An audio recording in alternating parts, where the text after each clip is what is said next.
The man who had not smiled in years kept on the hull of his own boat a name that the entire village avoided saying out loud, as if a word could wake up what the sea had put to sleep. Can you imagine what happens when a person spends so much time alone that they begin to confuse silence with peace, until the day someone arrives and, without asking permission, brings color back to what seemed forever grey? This happened in July of 1934 in Rockland Cove, a stretch of coastline in northern Maine, where the wind blew in salty, the winter sky seemed to hang lower, and the waves crashed against the rocks like someone knocking at a door, insisting. And before I tell you this story the way it deserves to be told, tell me one very simple thing. Comment below where you are watching from. What city or what beautiful little countryside town you are listening to me from right now. I'd like to imagine this whole country gathered here, each of you with your coffee, your memories, your longing, while we travel together to a time when things were slower and, precisely because of that, hurt and healed in a different way. On that dawn, the sun had not even decided whether it would appear. It only rehearsed a pale strip behind clouds that looked like dirty wool, and the breeze came cutting lightly, slipping inside the clothes and reaching the skin like a fine needle. On the wooden pier, the planks held an ancient moisture, and every step made a gentle creak, as if the place was speaking softly so as not to wake anyone up. Elias Thorne had already been there for a long time. He was 39 years old, but his age seemed to have been written by the sea breeze. His face was firm, his eyes deep-set, like someone who slept little, and his skin, toasted by the sun and wind, had the tone of worked leather. His hands were large and marked, with his fingertips hardened by rope and oar. There was a calmness in him that was not peaceful. It was just accustomed. A way of moving that betrayed an old routine, repeated with such precision that it became almost a prayer. Elias did not speak to anyone at that hour, and he seemed to like it that way. The village was still waking up, and the few who passed by kept their bodies shrunk inside their coats, seeking shelter even from their own thoughts. A younger fisherman crossed the pier, carrying a wooden crate, and when he saw Elias, he only gave a respectful nod, without trying to make conversation. Elias responded with an almost invisible movement of his head, like someone who acknowledges the existence of the other, but does not open the door to what he feels. On his boat, secured by firm cables and meticulous knots, there was an old painting on the side. The name was there, slightly peeling, resisting time. Lorraine. The letters were simple, but they possessed a strange dignity, as if the boat itself were a floating tomb of memory. Whoever passed by read it and pretended they had not. Outsiders who asked received a sharp answer, the kind that ends the subject. And Elias, every time his eyes crossed with that name, did not change his expression. There was no visible drama, just a subtle hardening of the jaw, as if he were chewing on a word he could not swallow. The sea on that day had a light swell, nothing dangerous but restless. The water came in a dark green, almost black near the rocks, and foamed white on the edges, drawing lines that disappeared quickly.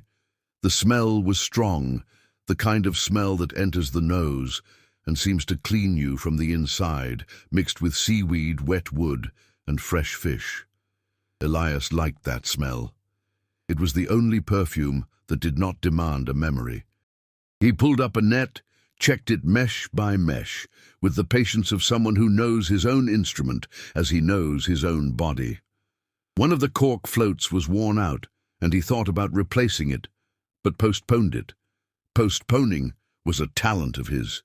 He delayed even the small things because deep down he had grown used to living like this, always a little after what was necessary, always a little before the feeling. On the other side of the pier, closer to the part where the village mirrored itself in puddles of water, Mr. Silas appeared. Mr. Silas was 65 years old, and he carried on his back a weight that was not just age, it was history.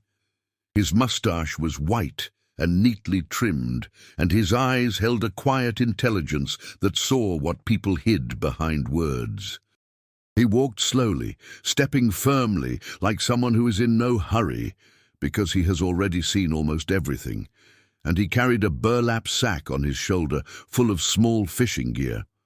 When he got close, he stopped next to the boat, stared at the sea, as if reading a newspaper, and, without looking directly at Elias, commented that the water felt different. Elias answered by saying that the wind had shifted at dawn. It was not a conversation, it was an acknowledgement of reality, and that for them was already enough. Mr. Silas let out a sound that could be a laugh if it had any joy, and said that the winter always brought these changes in mood. Elias did not answer. He kept working on the net, and for a moment, when the wind blew harder and lifted the collar of his coat, Mr. Silas looked at the name on the boat, Lorraine, and quickly looked away, as if it burned. In the village, people knew a lot without truly knowing. They knew that Elias had been a different man a while ago. They knew he had once smiled easily.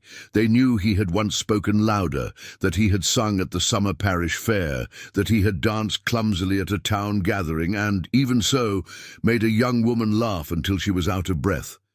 But that was in the past.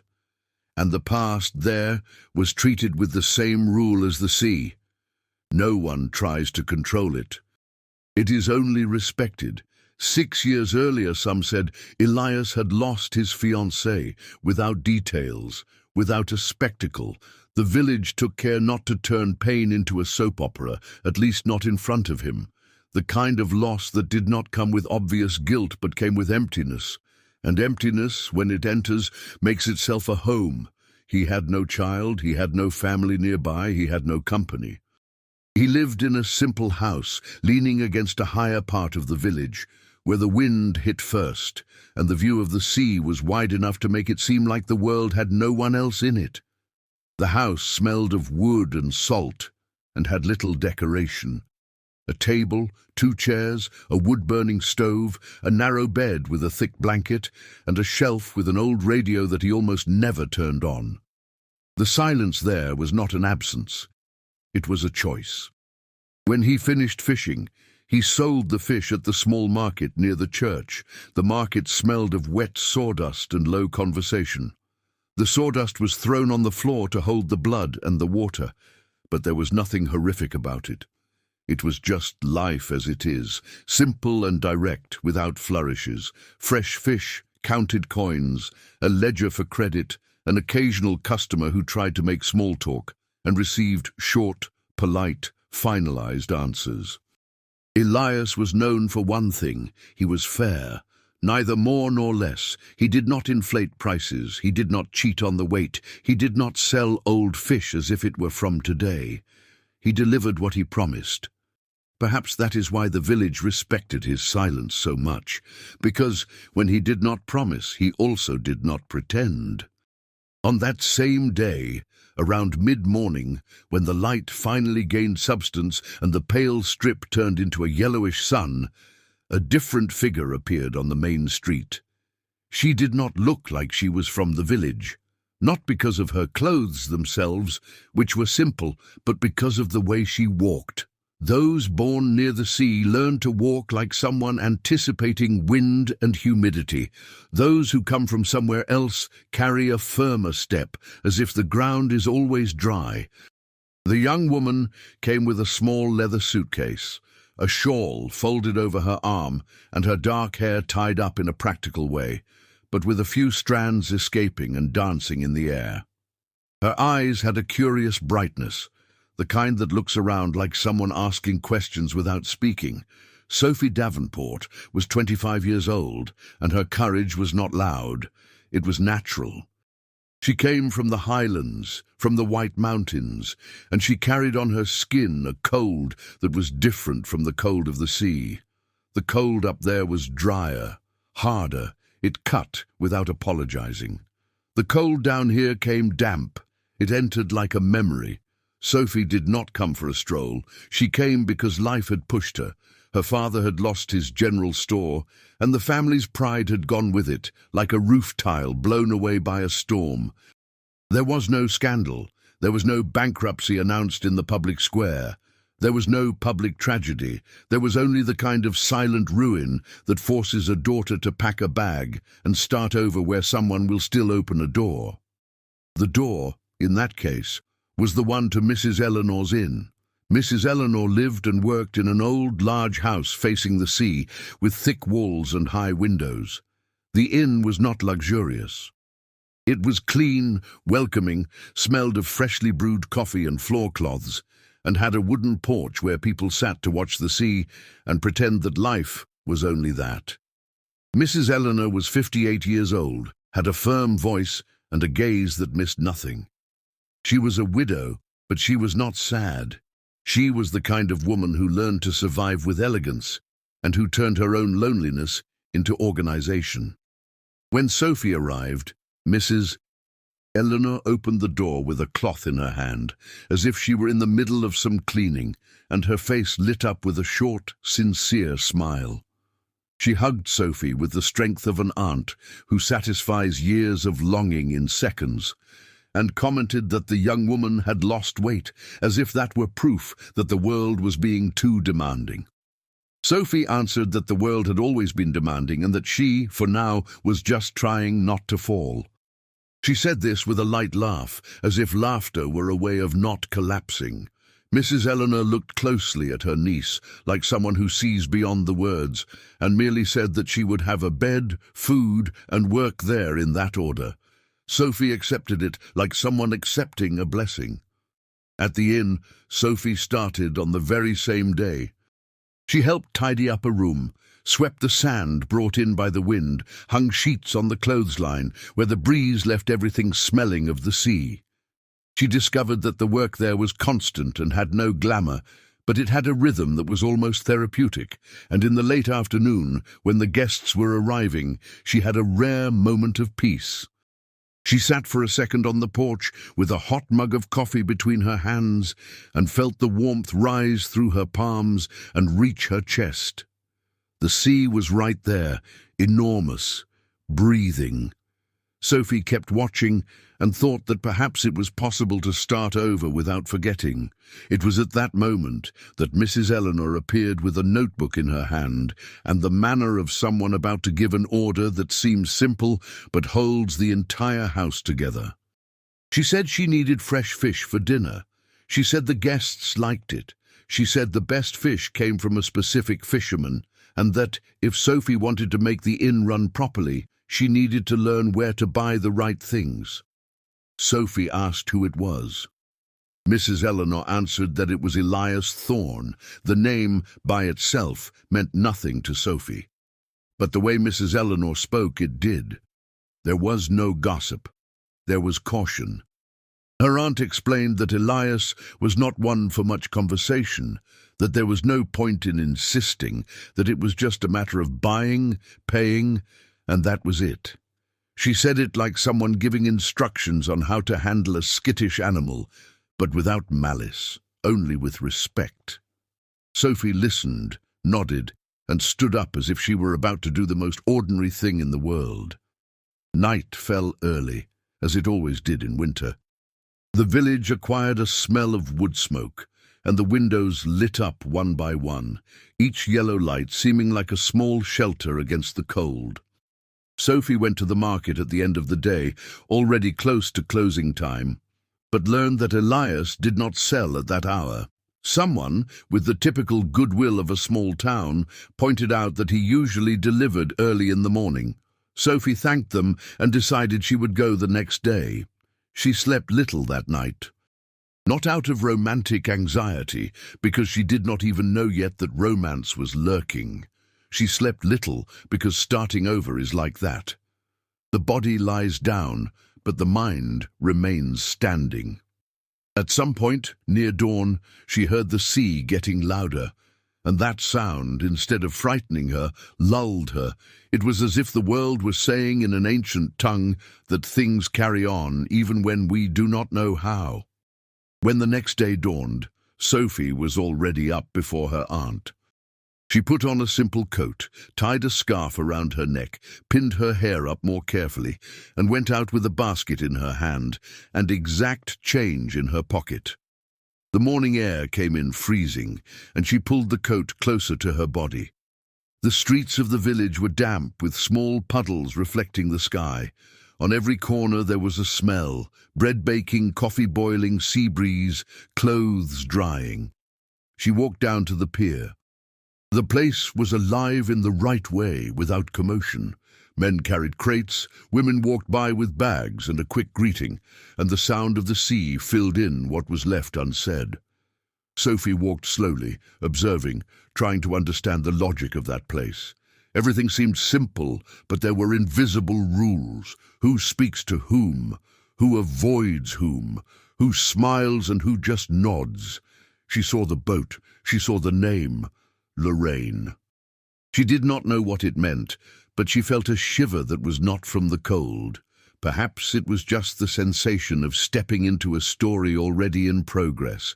Perhaps it was the intuition that some words carry weight even before we know why. Elias was crouching near the nets, calmly adjusting something. He did not lift his head when Sophie approached. Sophie stopped at a respectful distance, like someone who does not invade territory, and waited a second. She could have said good morning in any way, loud and cheerful, but she realized that this man might need a softer sound, so she spoke with a firm but low voice. Sophie said good morning and asked if he was Elias Thorne. Elias raised his eyes slowly. His eyes were a dark brown, with almost no light but attentive. He examined Sophie like someone measuring the wind, not with desire, not with judgment, just with defensive curiosity. He answered that yes, he was, and asked what she wanted. Sophie explained that she worked at Mrs. Eleanor's inn and that she needed fresh fish for dinner. She said this with simplicity, without trying to seem intimate, without trying to seem superior. She said it as if he were just what he was, a fisherman, a worker, someone important in that chain of simple things that made the village breathe. Elias asked how much she needed. Sophie stated the amount, a little unsure, and then asked which fish he recommended for a chowder. The question was practical, but it held a hidden delicacy. It was as if Sophie were saying, without saying it, that she trusted him. Elias could have given a dry answer. He could have said anything. He could have ended it right there. Instead, he looked at the crate and explained that he had good haddock, caught firm, and that for a chowder, the haddock would have the right flavor. He explained it without enthusiasm, but with precision. Sophie listened like someone who is learning. When he began to separate the fish, Sophie noticed the care with which he handled each one, as if his gesture were a ritual. The fish was still shining, with scales reflecting the meager sunlight. The smell was strong, alive. Sophie held the basket and stepped closer to help, but stopped mid-movement, waiting for a signal. Elias did not ask for help. Sophie then just stood watching, respecting his space. He weighed it, wrapped it in thick paper, tied it with string. Sophie opened her purse and took out the money. The bills and coins were a bit worn, and Sophie counted them hurriedly, perhaps ashamed to look like she needed to double-check. Elias, upon receiving it, counted it calmly, a calmness that could be interpreted as coldness, but it possessed something methodical. He checked the exact amount, returned one extra coin, and said she had gotten confused. Sophie widened her eyes and laughed, a short, slightly awkward laugh. She said it was true that she had messed up, and thanked him. Then, impulsive like someone who carries life in motion, she commented that he was the first man she had seen return money with such naturalness. Elias answered only that it was the right thing to do. Sophie could have stopped there. Anyone would have stopped. But she had this quality that not even she knew how to name. She was not afraid of small attempts. Sophie looked at him and asked if he never smiled, or if it was only in the mornings. Elias remained motionless for a second, not because the question was aggressive, but because it was unexpected. Most people were afraid to ask him anything. Sophie asked like someone asking if the coffee was hot. Elias said that it was not an appropriate subject. Sophie nodded immediately without taking offense, and then a small, almost invisible, but powerful thing happened. Sophie did not retreat out of shame. She just continued being herself. She said she understood, and that she did not mean to be inconvenient. She said that anyway she was grateful, and before walking away, like someone who drops a seed on the ground without demanding that it become a tree, she commented that the sea there was beautiful, even in the cold. Elias did not answer, but when Sophie turned and took her first steps, he spoke softly, as if the sentence escaped before he could hold it back. He said that in the summer it was more beautiful. Sophie stopped. She turned her face slowly, not because the phrase was brilliant, but because it was a crack in the wall. She smiled, and her smile seemed to warm the air. Sophie said that then she would stay to see it. Elias lowered his gaze.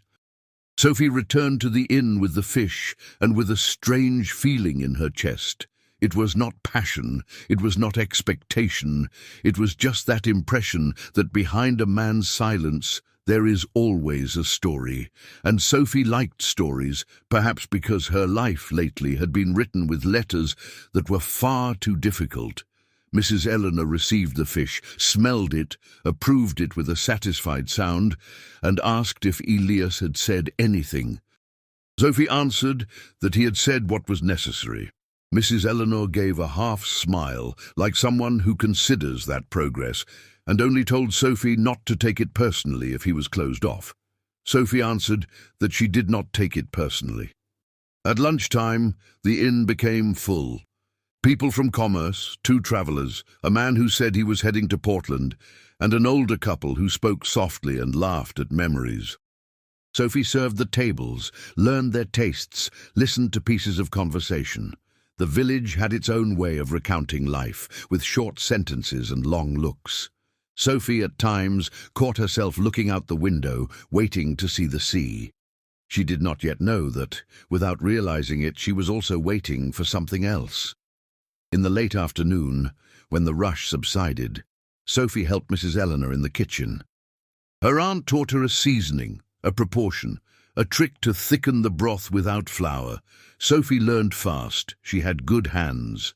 And when Mrs. Eleanor went to fetch something from the pantry, Sophie was alone for a minute, stirring a pot and smelling the chowder rise. That smell brought back a piece of home, and for an instant she felt a longing so great that it almost hurt. Sophie swallowed hard and kept stirring, as if stirring were the way to keep her heart in place. At night, after the guests had retired, Sophie went to the small room at the back of the inn. She opened her suitcase, organized her few clothes, folded the shawl. She took out a small box with some old letters from her father, documents, and a photograph. In the photograph, she was with her family in front of the general store in Concord, everyone smiling, as if the world was solid. Sophie ran her finger along the edge of the photo and put it away again. She did not cry. She did not want missing home to become a habit. The next day, Sophie returned early to the pier, not because she needed to, because Mrs. Eleanor already had enough fish for 2 days, but because Sophie invented a need. She told herself she wanted to guarantee the freshness. She said she wanted to better understand the suppliers. She said it was responsibility. And all of that was true. It just was not the whole truth. The cold was stronger, and the wind had that whistling sound that seems to get into your bones. Sophie walked with the scarf around her neck and her hands in her pockets. When she arrived, she saw Elias again, in almost the same spot, in almost the same position. He looked like he was part of the scenery, as if the pier had been born with him. Sophie approached, said good morning, and asked for a little cod this time, to vary the menu. Elias separated it with the same precision. Sophie paid, and when he handed back the change, Sophie noticed that he did not touch her hand, not out of disgust, out of care, as if touch were a dangerous thing. Sophie, who had a silent intuition, decided not to invade. Instead, she commented that the coffee at the inn was good and that if he ever wanted to have a hot cup, he just needed to drop by. She said it naturally, without looking too much, without a provocative smile. Elias answered by saying he had no time. Sophie nodded and said she understood. Then she asked, like someone talking about the wind and the sea, if he always fished alone. Elias answered yes. Sophie asked if it was not heavy. Elias said it was the work. Sophie remained quiet for a second, and the silence between them was not uncomfortable. It was almost a truce. The sea spoke for them, crashing against the planks, and a seagull cried out in the distance, as if complaining about life. Sophie then said, without accusing, without pity, that it must be tiring to live without sharing anything with anyone. Elias raised his eyes again, and this time his eyes were harder. He asked why she spoke like that. Sophie answered that it was not a criticism, it was just an observation. She said that she too was arriving in a new place, and that sometimes her desire was to close herself in a bubble, but that she had learned that a bubble turns into a prison. Elias did not answer. He tied the package with a firm knot, and when he handed it over, his fingers lightly touched the paper Sophie was holding. It was not skin-to-skin touch, but it was a meeting. Sophie felt it like a small lightning bolt, a warning, an invitation. She thanked him and walked away. On that same day, in the afternoon, Sophie went to the market to buy vegetables, and it was there, amidst the smell of onions, the smell of earth, the smell of fish, that she heard it. Two men were talking near a stall, unaware that Sophie was nearby.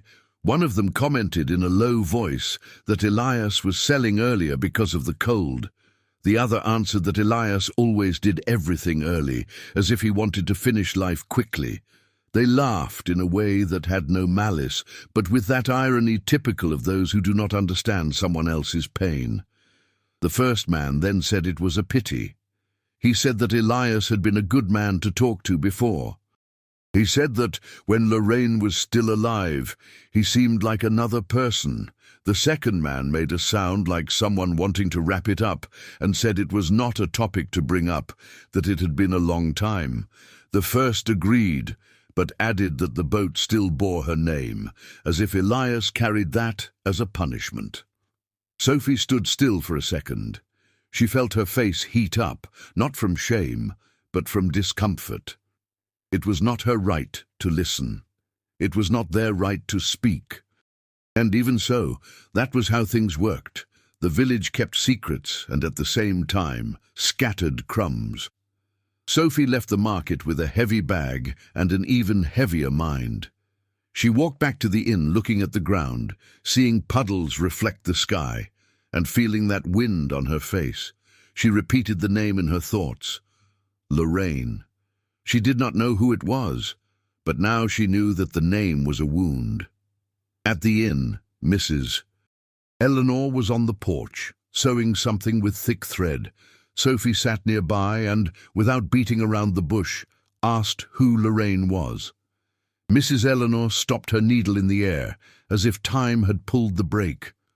She looked at Sophie, evaluated what lay within the question. She did not see malicious curiosity. She saw care. Then she sighed, rested the sewing on her lap, and said that Lorraine had been Elias's fiancée. Sophie asked what had happened. Mrs. Eleanor answered that she was not going to tell details. She said it was not a story to feed idle chatter. Sophie agreed. She said she did not want details. She just wanted to understand. Mrs. Eleanor looked at the sea, as if the sea were the only reliable witness, and spoke slowly. She said that Lorraine was a beautiful young woman, the kind who light up the place wherever they go. She said she had a sweet and at the same time firm manner. She said that she and Elias were going to get married, and that close to the wedding, Lorraine got sick and passed away quickly without anyone being prepared. Mrs. Eleanor did not speak of suffering. She did not speak of anything that turned the pain into a spectacle. She spoke only of the essential. She said that Elias, after that, could not go back to being the same, and that the village, no matter how hard it tried, did not know how to reach a man who chooses to lose himself inside himself. Sophie remained quiet. Her heart tightened in a new way. She did not feel pity. She felt respect. And she felt fear, a small, hidden fear. Fear of getting close to someone who carries such a deep mourning. Fear of not being capable. Fear of getting hurt. But at the same time, she felt something she knew well. The desire not to run away. That night, Sophie took a long time to fall asleep again. The wind beat against the window, and the sound of the sea seemed more distant, as if it were speaking from another beach. Sophie thought of Elias, of that closed face, of that posture of someone defending himself from something that has already passed. She thought of the word smile, and the word seemed enormous. Smiling suddenly seemed like a serious act. The next day, Sophie woke up with an idea that she herself considered foolish, but she could not abandon it. In the kitchen, Mrs. Eleanor had baked sweet corn muffins, and the warm, sweet smell occupied everything. Sophie took 2 small muffins, wrapped them in a clean cloth, and when her aunt asked what she was doing, Sophie said it was to take to Mr. Silas, because she had heard he liked them. It was a half-truth. Mrs. Eleanor looked with a gleam in her eye, as if understanding without saying a word, and merely answered that Sophie was awfully kind. Sophie went down to the pier. The cold was less aggressive, and the sun, even if timid, appeared between clouds. Elias was there, as always. Sophie arrived with the basket and said good morning. He answered. Sophie then spoke of Mr. Silas. She asked if he was around. Elias said Mr. Silas had gone to check something on the rocky part. Sophie then asked if Elias would accept a sweet corn muffin. She said it was warm, that it was freshly baked, and that it did not have poison, she added in a joking tone, like someone trying to keep things light. Elias looked at the bundle. He seemed suspicious of kindness, as if it were a trap. He asked why she was offering. Sophie answered that she had learned that when we arrive in a place, we need to give something before asking. She said she was asking for fish, she was asking for space, she was asking for coexistence, and that perhaps it was fair to offer a piece of muffin in exchange. Elias remained silent for a time that Sophie could not measure. The sea, behind him, made its constant noise. A seagull swooped down nearby and pecked at something in the water. Sophie held the bundle firmly with both hands, without trembling. She did not want to force it. She was ready to hear no. Elias then extended his hand and took a muffin. He took it like someone taking something fragile. He looked at it, smelled it, and his expression changed just a little, almost nothing. But Sophie noticed. It was as if the smell had broken through some wall. He took a small bite. He chewed slowly. And for a second, the corner of his mouth lifted 1 millimeter, a gesture so minimal that it almost did not exist. It was not a full smile. It was only the memory of a smile, as if his face tried and retreated. But for Sophie, that was like seeing a lighthouse turn on from afar. Sophie felt a sudden joy and had the urge to laugh out loud. Instead, she laughed on the inside and said that then the coffee at the inn must be good too. Elias, still chewing, answered that a good muffin was hard to find. Sophie commented that her aunt was meticulous. Elias agreed with a nod of his head, and that movement for some reason felt intimate. It was at this moment that a stronger wind came from the sea and hit sideways, making Sophie take a step back. The pier was a bit damp, and the sun had not yet dried the planks. Sophie slipped. It was not a huge fall, it was nothing that caused serious pain, but it was the kind of loss of balance that frightens, because it happens fast. Sophie instinctively threw her arms open, trying to hold on to anything, and Elias, without thinking, without time to calculate, dropped the muffin and grabbed her forearm firmly. The touch was quick. It was necessary. It was human. Sophie steadied herself and stood still, feeling the heat of his hand pass through the fabric of the coat. Elias also stood still for a second. His eyes met hers, and Sophie saw there not just coldness or habit. She saw fear, fear of his own gesture, fear of what the gesture signifies when one spends years without touching anyone. Elias let go of her arm slowly, as if he were putting something back in its place.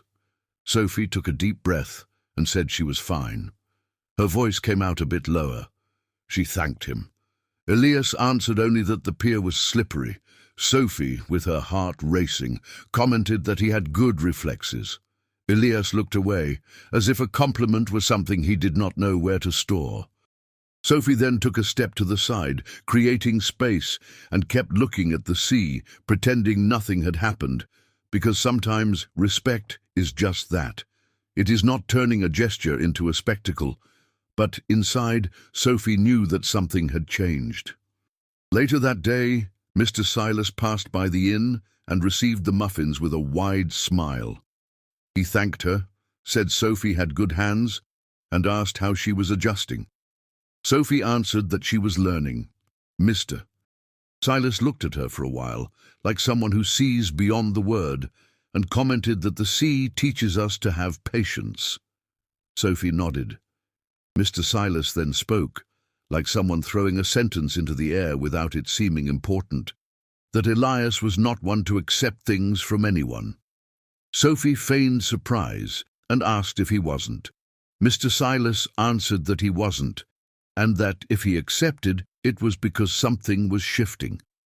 Sophie felt her face heat up. Mr. Silas did not smile with malice, he smiled with sweetness. He said that time sometimes takes turns, and that we just need to be in the right place when the turn happens. In the following days, Sophie created a routine in which the pier played a part. She went to buy fish, but she also brought a comment about the weather, a small question, an observation about the sea. Elias answered the minimum. Sometimes he did not answer at all. But he also did not send her away. And Sophie, as talkative as she was, learned to respect pauses. She learned not to fill everything up, because there was something beautiful in the way his silence was full of meaning.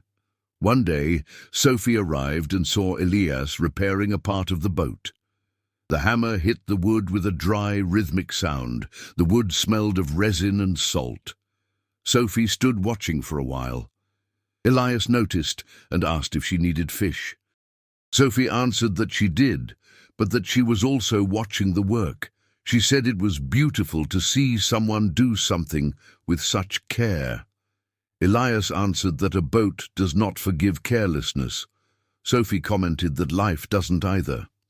Elias looked at her as if that phrase had struck some spot. Sophie felt she had touched on a subject she shouldn't have and was about to apologize, but Elias spoke first. He said that life is worse than the sea. He said it with a low voice, without anger, just a statement of fact. Sophie asked why. Elias hesitated. His hesitation was minimal, but it existed, and the existence of that hesitation was already a miracle. He answered that the sea gives a warning. Life does not.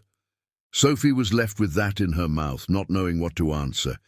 Then she said that even so the sea also takes. Elias did not deny it. He just went back to the hammer. At the inn, Mrs. Eleanor observed everything without saying a word.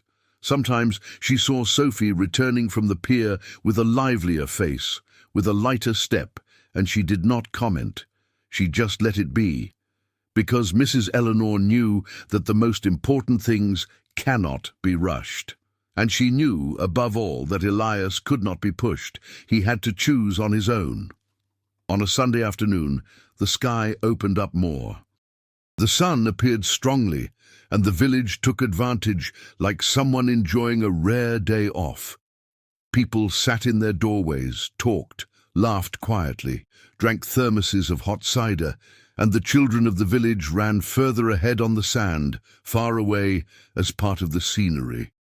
Sophie watched from afar but did not get close. Her world was not there. Her world at that moment was another. It was the sound of the sea and a man who seemed made of stone, but who was beginning to crack. Sophie went to the pier just to look at the sea, without a basket, without money. Elias was there, cleaning fish. Sophie approached slowly and said that sun looked too beautiful to be true. Elias answered that it would not last. Sophie said that then it was better to enjoy it while it lasted. Elias did not answer, but he looked at the horizon for longer than usual. Sophie gathered her courage and asked carefully if the boat had always had that name. Elias stopped what he was doing. His movement froze, as if someone had pulled the air out of the place. He did not lift his face right away.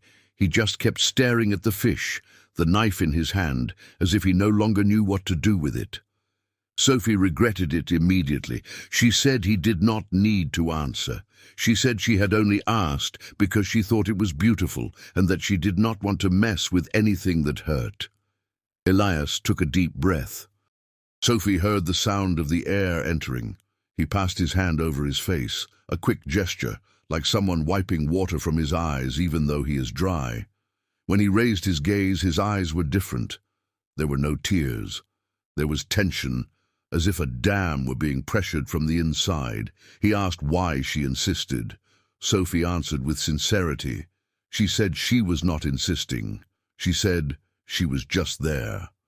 She said that since she arrived, she felt that the village treated him as if he were a dangerous story, and that she did not want to do that. She said she wanted to treat him like a person, and she added, with a lower voice, that she had seen something the other day. She said she saw the corner of his mouth lift when he tasted the muffin, and that, however small, was beautiful. Elias kept looking at her, as if Sophie had spoken a blasphemy. Not out of offense, but out of impossibility.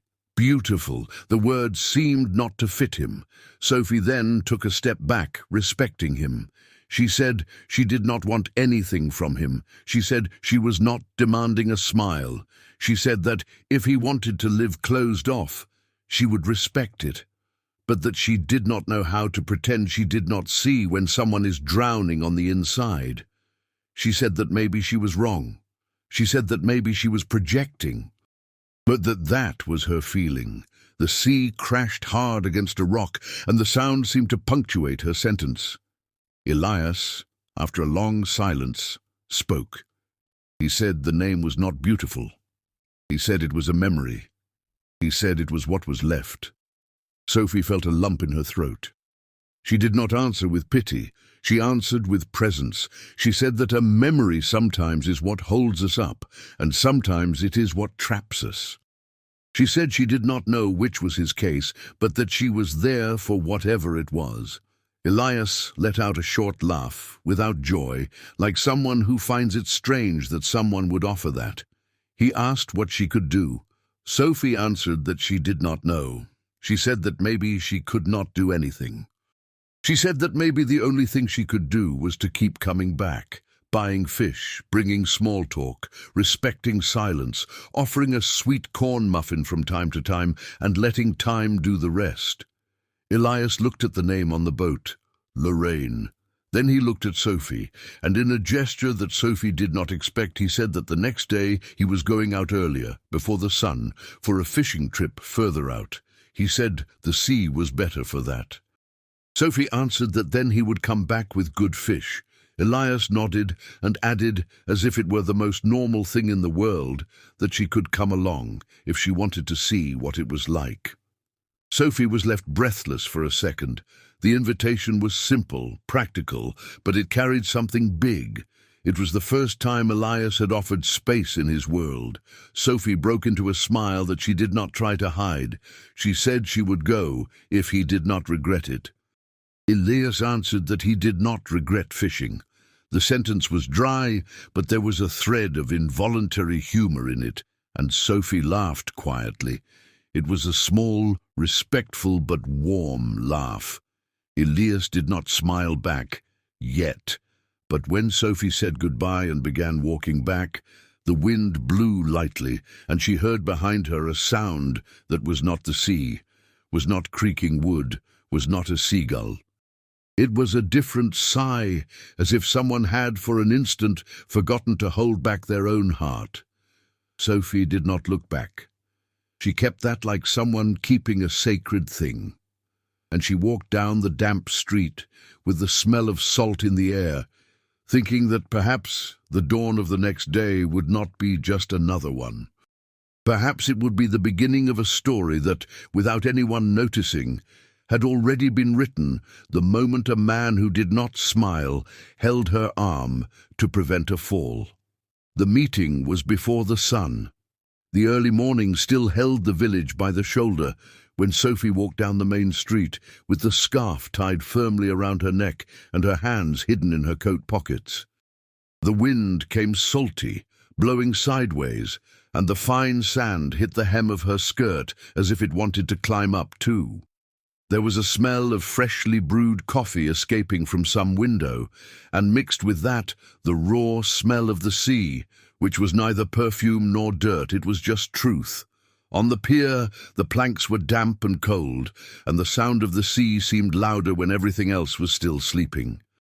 Sophie walked carefully, hearing the creak of her own step, and saw Elias at the end, near the boat, arranging things like someone arranging their thoughts. The lantern hanging on a post cast a yellow light that did not illuminate much, but drew outlines. Elias, in that half-light, looked taller, more serious, as if he had been cut out of the dark. Sophie approached and said good morning in a tone that respected the hour. Elias answered with a short nod and asked if she was sure. Sophie said she was, and that if he was going to regret it, he had better speak up right away. Elias let out a breath through his nose that almost sounded like a laugh, but wasn't quite yet. He answered that the sea had no patience for people who go out of curiosity and turn back out of fear. Sophie affirmed that she was not going out of curiosity. She was going because he had invited her and because she wanted to see his world up close, at least once, before saying anything about him in her own head. Elias did not answer immediately. He just looked at her face, as if looking for a sign of bravado. He found firmness, and firmness in that place was a rare coin. He handed her an extra coat, thicker, smelling of wood and salt. Sophie took it, surprised, and asked if it was his. Elias said it was, and that she should wear it. Sophie put it on, feeling the heavy fabric fall over her shoulders, and for an instant, that feeling of wearing something of his felt more intimate than any phrase. Elias then explained what she needed to do. He said she was to sit on the wooden bench, that she shouldn't stand up when the boat rocked, and that, if she wanted to help, she could hold a rope when he asked. Sophie nodded, observing the way he spoke. He was not affectionate, but he was careful, and care to Sophie had always been a form of affection that brings no trouble to the one offering it. He released the moorings with economical movements. The boat creaked lowly, complaining of the change, and then yielded. The oar entered the water with a soft sound, and the world began to move. The village was left behind like a row of shadows. The lights in the houses looked like low stars. The pier shrank, became a dark line. The sea ahead was a living mass breathing. Sophie felt her stomach tighten slightly, not out of fear, but out of respect. That was not a street. That had no corner. That had no fence. Elias rowed with contained strength. Every pull was firm, and the water responded with small explosions of foam. Sophie held onto the bench, feeling the cold bite the tip of her nose, and the wind pass through the coat, despite it being thick. Even so, there was warmth. The warmth of movement, of an awakened body, and perhaps the warmth of being there, chosen to enter a space he did not open to anyone. When they had moved far enough away, the dawn light began to draw a pale line on the horizon. The sky felt less heavy. The clouds were still there, but they gained lighter edges, as if the day were trying to remember how to be made. Elias spoke without looking at her, like someone speaking to the sea, asking if she was all right. Sophie answered that she was, and that it was more beautiful than she had imagined. Elias commented that beautiful did not help. Sophie countered by saying it did help, because we can endure more when we see beauty. Elias made a brief sound, not of agreement, but of silent admission. For a time they were left with only the sound of the oar and the sea. Sophie noticed that that silence was different from the silence in the village. Out there it was not a wall. It was a stretched cloth, as if the world were waiting for something to happen. The wind changed suddenly, coming in colder. A mist began to rise from the surface of the water, thin as smoke. The distance shortened. The horizon vanished. Sophie felt a shiver run from her neck down and gripped the edge of the bench tighter. Elias, noticing, said it was just fog and that it would pass. Sophie asked if he didn't get worried. Elias answered that he did, but that worry could not steer the boat. Sophie kept that sentence like someone who stores a piece of ownerless wisdom. He gave instructions for her to hold a rope. Sophie obeyed. The rope was rough. It hurt her palm a little, even through the cold. She felt the weight of the boat shift when he adjusted the net. Elias explained the knot he wanted, and Sophie tried to repeat it with half-stiff fingers. She failed. She tried again. She failed less. Elias did not speak with impatience. He merely guided her hand from afar, pointing, telling her to pull here, turn there, tighten like this. On the third try, Sophie got it right. Elias looked at the knot for a second, and the corner of his mouth again lifted that millimeter. Sophie saw it and did not comment. She preferred to leave her joy quiet so as not to frighten away the gesture. After a while, Elias stopped rowing and let the boat drift. The fog was still there, but now it was thinner, and the sun was beginning to paint light patches in the mist. He cast the net with a movement that looked like an ancient dance, and the net hit the water with a dull sound like a heavy sheet. Sophie watched his concentration. The slightly furrowed brow, the eyes fixed on an invisible point, the measured breathing.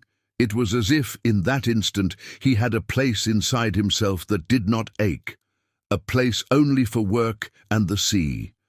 When he pulled the net, the weight came with force. The boat rocked, and Sophie held onto the bench. Elias asked her to hold the rope in a specific way.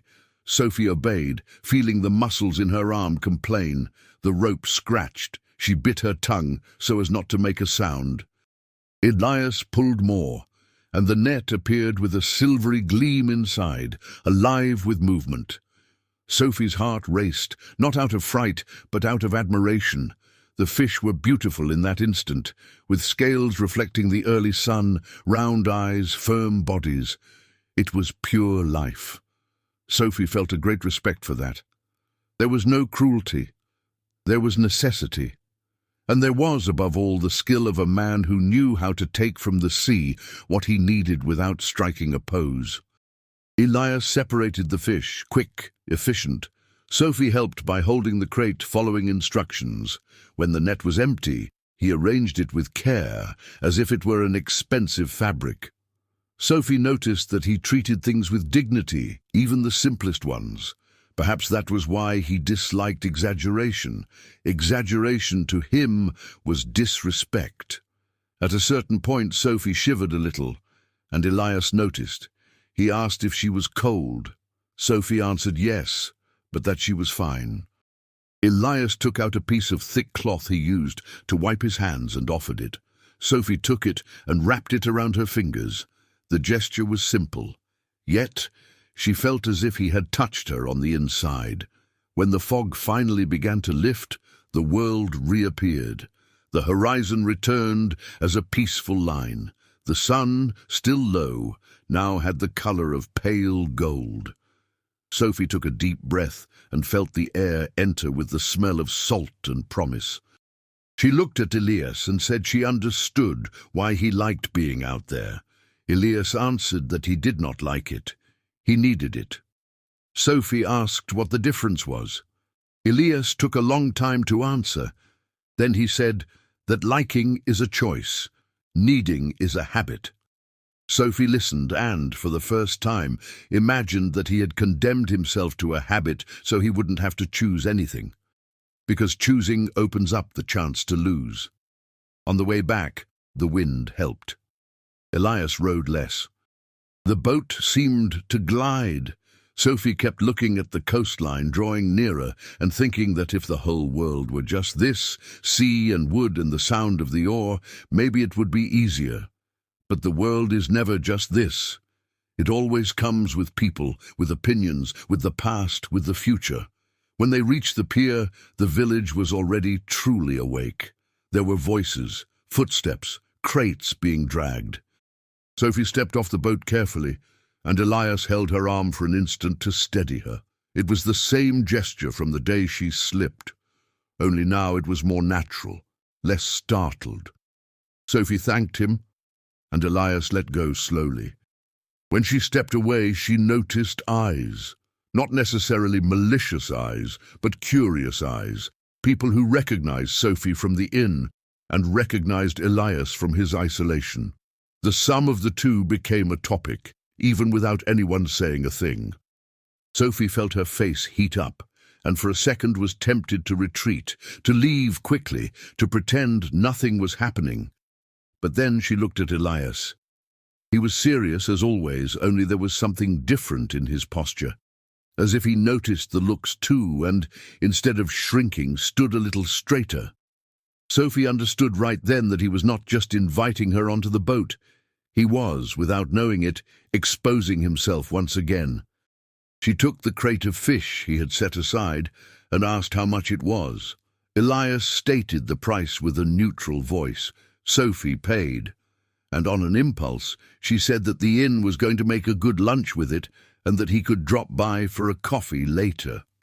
Sophie spoke as if it were normal, as if he were the type of man who drops by other people's houses. Elias answered that he would not go. Sophie nodded and said that was fine. Then before walking away, she looked at him and commented lightly that he did not have to go today, but that the invitation stood. And she added that sometimes we get so used to our own silence that we forget what it is like to hear a laugh without feeling guilty. Elias stood still. Sophie walked away. At the inn, Mrs. Eleanor was surprised by the larger crate of fish. Sophie explained she had gone with Elias. Her aunt did not make a fuss. She only raised an eyebrow and asked if Sophie had survived. Sophie answered yes, and that it was beautiful.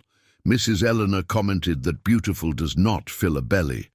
Sophie answered that it does, actually, in a way that Mrs. Eleanor probably understood well. Lunch that day was busy. Sophie cooked, seasoned, served. The smell of the chowder spread through the house, and for a while she forgot her own anxiety. But when the rush died down and the afternoon grew quieter, Sophie caught herself looking at the door of the inn like someone waiting for someone to arrive, without admitting it. He did not come. Sophie told herself it was obvious.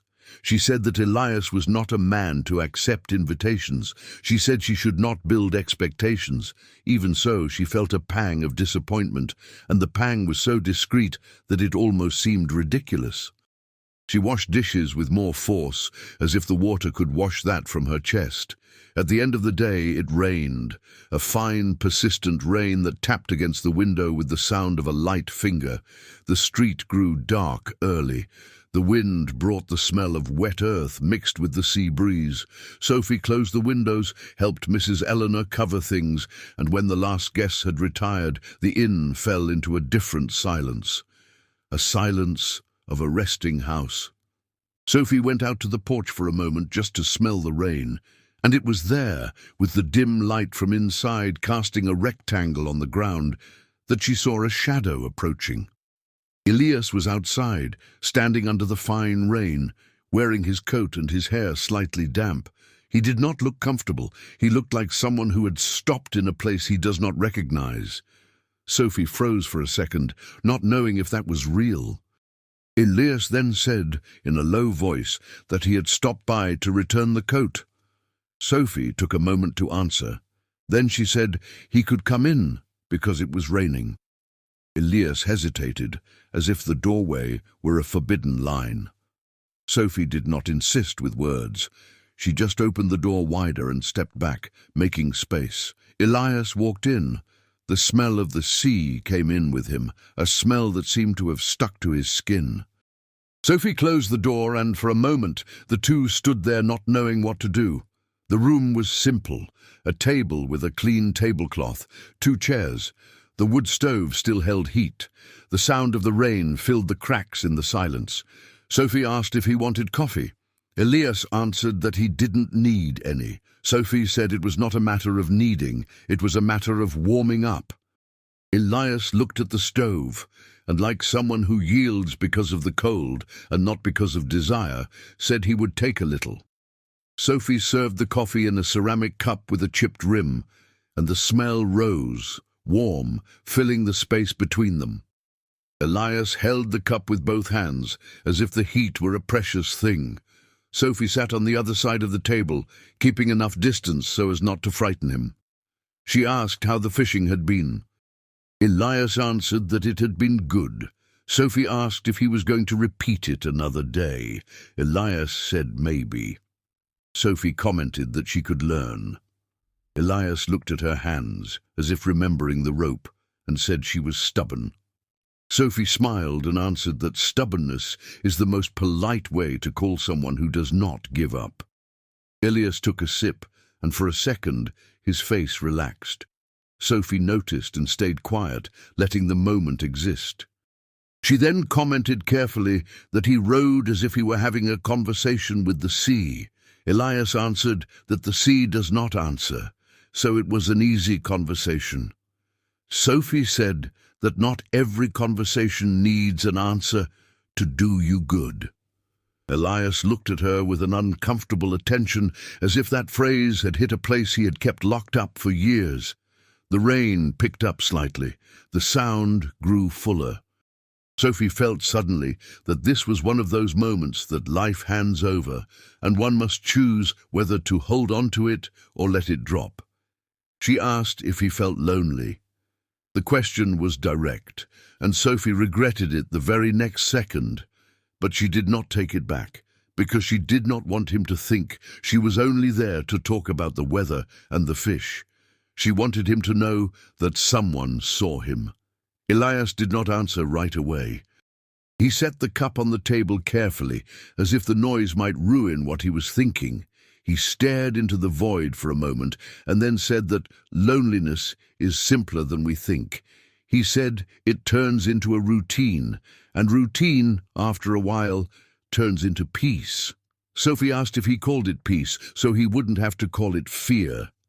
Elias shot his eyes up fast, as if she had spoken too loudly, but his expression was not of anger, it was of shock. He asked why she insisted on understanding. Sophie answered that it was not insistence, it was fondness, maybe. And when she realized the word leaving her mouth, she blushed slightly and looked away, as if she had taken a step without checking the ground. Elias went rigid. Sophie thought she had crossed the line. Then he let out a short sound, almost a laugh, and said no one had spoken that word to him in a long time. Sophie ventured a look. He had his mouth slightly curved, a small, timid smile, like someone trying on an old piece of clothing to see if it still fits. Sophie felt her heart warm up inside, and before she could turn that into a celebration, Elias was already trying to return to neutrality, as if he had shown too much. Sophie commented that his smile was beautiful. She spoke in a simple way, without poetry, without exaggeration. Elias swallowed hard and asked why she said that. Sophie answered that she said it because it was true, and because sometimes we need to hear the obvious in order to believe it. Elias lowered his gaze. He drank the rest of the coffee in one gulp, like someone who needs to occupy his mouth so as not to say something else. Sophie then picked up the coat he had brought and handed it back. She said he could keep it, that she was fine. Elias answered that she shouldn't be without one. Sophie said she had other coats. Elias insisted with a dry gesture, and Sophie realized that this was his way of caring without having to confess the care. She accepted. At that moment, Mrs. Eleanor appeared in the hallway, with a candle in her hand, because the light had flickered. She saw Elias at the table and for a second was surprised, but she made no fuss. She only greeted him with a firm good evening and asked if he wanted more coffee. Elias answered no, that he was already leaving. Mrs. Eleanor said the rain was heavy and that he could wait a while. Elias answered that the sea waited for no one. Mrs. Eleanor commented that he was not even at sea. Elias looked at her like someone who recognizes an old provocation, and the corner of his mouth twitched again. Sophie saw it, and this time he could not hide it as fast. Elias stood up, thanked them for the coffee, and before leaving looked at Sophie and said that if she went to the sea with him again, she had to bring gloves. Sophie answered that she would. Elias hesitated and then added, as if it were just any detail, that she had held the rope well. Sophie said she learned from a good teacher. Elias left. The door closed and the inn seemed warmer. Sophie stood for a time without moving, smelling the coffee and the rain and the sea. Mrs. Eleanor pretended not to notice her niece's state and commented that the sweet corn muffins for the next day needed to be made early. Sophie answered that she would make them. The following dawn, Sophie woke up before the rooster. Not out of obligation, out of desire. And desire, for her, was a kind of courage. The following weeks went like this, made of small repetitions and small changes. Sophie went to the pier frequently. Sometimes she went for fish. Sometimes she went for conversation. Sometimes she went just to see the sea, and who knows, see Elias. He did not ask why she came so much. And that was, in its own way, a permission. Elias began to speak a little more. Not much. But enough for Sophie to notice that there was humour in him, hidden like an object kept at the bottom of a drawer. He made dry comments, which if spoken by another man would seem like rudeness, but in him they were just a way of being honest. Sophie learned to answer in the same tone, and the exchange became a silent game. One day, Sophie arrived and saw Elias sitting on the pier bench with a small knife in his hand, working on a piece of wood. He was not repairing the boat. He was making something with care, scraping, smoothing, blowing away the dust. Sophie approached slowly, like someone who does not want to scare a wild animal, and asked what it was. Elias answered that it was nothing. Sophie looked closer and realized it was a little bird. Small, simple, made of wood. The wings were just an outline, but there was delicacy. Sophie commented that it was beautiful. Elias shrugged and said it was just to keep his hands busy when his thoughts got too loud. Sophie felt her chest tighten in a sweet way. She asked if he had been doing this for a long time. Elias answered that he had done it since he was young. Sophie asked to see it. Elias hesitated. Then he handed the bird to her. Sophie took it carefully, feeling the wood warm from the contact with his hand. She said that it looked like something that should sit on a shelf, kept safe. Elias answered that he had no shelf. Sophie, without overthinking, said that then she could keep it at the inn, in a visible place, to remember that there are small things that deserve to exist. Elias looked at her with an expression that was hard to read. It was not fear. It was emotion trying not to show. He said it was nonsense. Sophie answered that nonsense is what we say to pretend we do not care. Elias did not argue. He just looked away toward the sea. Sophie tucked the little bird carefully into her basket, like someone keeping a secret. At the inn, she placed the bird on a shelf near the window, where the afternoon light hit and made the wood look golden. Mrs. Eleanor saw it and asked where it was from. Sophie answered that it was a gift. Mrs. Eleanor asked from whom. Sophie answered that that mattered less than the fact that it existed. Mrs. Eleanor did not insist. She only looked at the bird with a half-smile and went back to work. Elias, when he showed up days later, saw the bird there. He said nothing, but he stood looking for a while, and Sophie noticed that inside he was being touched. It was one of those silent microclimaxes, where nothing explodes, but something moves. By the end of July, the cold tightened its grip. The wind came cutting sharper, and the nights seemed longer. Sophie began to wear Elias's coat more often.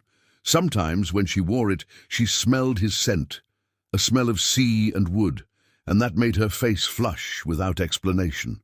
One day, Sophie returned the coat, saying she had used it too much. Elias answered that she could keep it until the winter passed. Sophie asked if he didn't feel cold. Elias answered that he was already cold enough. Sophie looked at him and said he wasn't. Elias asked how she knew. Sophie answered that no one goes to the trouble of carving a little bird if they do not have warmth somewhere. Elias stood still, and for an instant Sophie thought he was going to close his face. Instead, he let out a quick, low, true laugh. It was the first time Sophie heard a laugh from him that was not an attempt to hide discomfort. She smiled so big that her face hurt. Elias noticed and did not know what to do with his own laugh. He picked up a rope, pretended he had something to adjust. Sophie, seeing his escape, did not press. She only commented that it was good to hear. Elias answered that it was dangerous. Sophie asked dangerous why. Elias answered that when we go back to laughing, we go back to feeling, and when we go back to feeling, we go back to losing. Sophie took a deep breath and said that losing is part of it, but that protecting yourself from losing is also a way of losing, because life passes and we pass right along with it. Elias did not answer, but that afternoon, when Sophie walked away, he stood watching her path for longer than he should have. August arrived with a clearer sky on some days and with sudden rains on others. The inn received more travellers, people coming for commerce, people coming from the countryside to sort things out in the region. Sophie worked a lot. Sometimes she lay down and fell asleep before she could think. On other days, her tired body could not shut off her heart. On a busy afternoon, Sophie was carrying a tray and heard one guest comment to another, in a tone he thought was discreet, that the new girl seemed close to the fisherman who spoke to no one. The comment had no malice, but it had that curiosity of someone who turns other people's lives into a pastime. Sophie felt an irritation rise, not out of shame for being close to Elias, but for feeling they were trying to reduce something delicate to gossip. She answered politely, saying that Elias was a supplier for the inn and that the village was small, so it was normal to know people. The guest apologized, awkwardly. Sophie continued her work, but inside a flame lit up. She realized she was defending Elias even when he was not there, and she realized with a good kind of shock that this was already love being born without ceremony. One night, when the rush finally died down, Sophie was closing the windows in the sitting room when she heard a knock on the door. It was not a loud knock, it was a firm tap, twice. Sophie opened it. Elias was there again. He did not come in immediately. He said he needed to say something. Sophie asked if everything was all right. Elias answered yes, but that he had found something on the boat. Sophie felt her chest sink and rise. He stepped inside, and this time he entered with less hesitation. He was still an uncomfortable man in someone else's house, but he no longer looked like a complete stranger. Elias took from his pocket a small tin case, dented, with marks of rust. He placed it on the table and stood looking at it as if it were a silent bomb. Sophie asked what it was. Elias answered that it belonged to Lorraine. He said it was stuck in a gap in the boat's bench and that he had never seen it. He said it must have fallen in there years ago and stayed hidden. Sophie did not touch it. She asked if he had opened it. Elias answered no. Sophie asked if he wanted to open it. Elias took a deep breath and said he did not know. He said he was afraid of finding something that would change what he remembered. He said that as much as his memory hurt, it was the only place where Lorraine was still the way he knew her, and that opening that could ruin it. Sophie listened with a care that felt physical. She thought of everything we keep, not out of courage, but out of fear of moving it and collapsing. Sophie answered that he did not need to open it that night. She said the case could stay at the inn, if he wanted, in a safe place, and that he could choose the moment. Elias looked at her, as if he did not believe her calm. Sophie added that if he opened it, she did not need to be there, but that, if he wanted someone to be there, she would be. Elias swallowed hard, passed his hand over his face, and then he spoke. In a voice almost like a child's, it was so vulnerable that he had forgotten what it was like to have someone close by without demanding anything. Sophie answered that she demanded nothing, but that she wanted to. The phrase came out with simplicity, and after it came out, it seemed too large to fit in the room. Elias looked at her, and at that moment the silence was not a wall or a cloth. It was an abyss and a bridge at the same time. He asked what she wanted. Sophie answered that she wanted to see him smile without guilt. She wanted to see him live without thinking he is betraying the past. She wanted to see him return to being a person alongside someone, if he allowed it. Elias stood perfectly still for a time that Sophie could not count. Then, with a short gesture, he pushed the case toward her and told her to keep it. Sophie asked if he was sure. Elias answered that, if he kept it with him, he would throw it into the sea in a moment of weakness. Sophie took the case carefully and felt the cold of the metal. It was like holding a part of a man's grief. She placed it in a high cabinet, inside a cloth box, away from curiosity. Then she went back to the table and served coffee. Elias accepted, and for the first time he stayed longer there, sitting, listening to the noise of the inn and Sophie's voice talking about small things, as if she were trying to show him that life can also be made of small things. In the middle of the conversation, Sophie commented that when she was a little girl, in the White Mountains, she was afraid of storms and thought the sound of thunder was people dragging furniture in the sky. Elias, against his own will, laughed. A short laugh, but clear.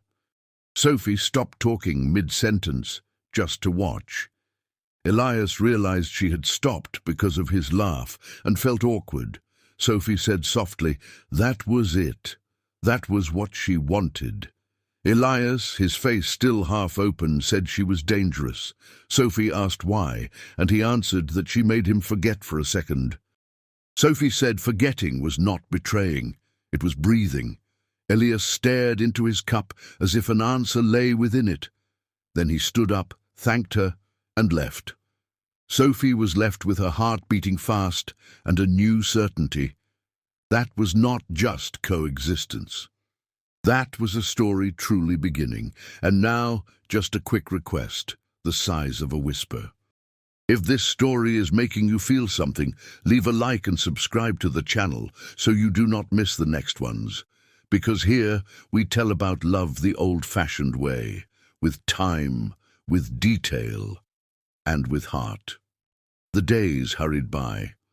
Sophie continued working at the inn, and Elias continued fishing, but there was a thread connecting the two, a thread that stretched and pulled with delicacy. Sometimes Sophie passed by the pier, and Elias was not even there, and even so she looked as if searching.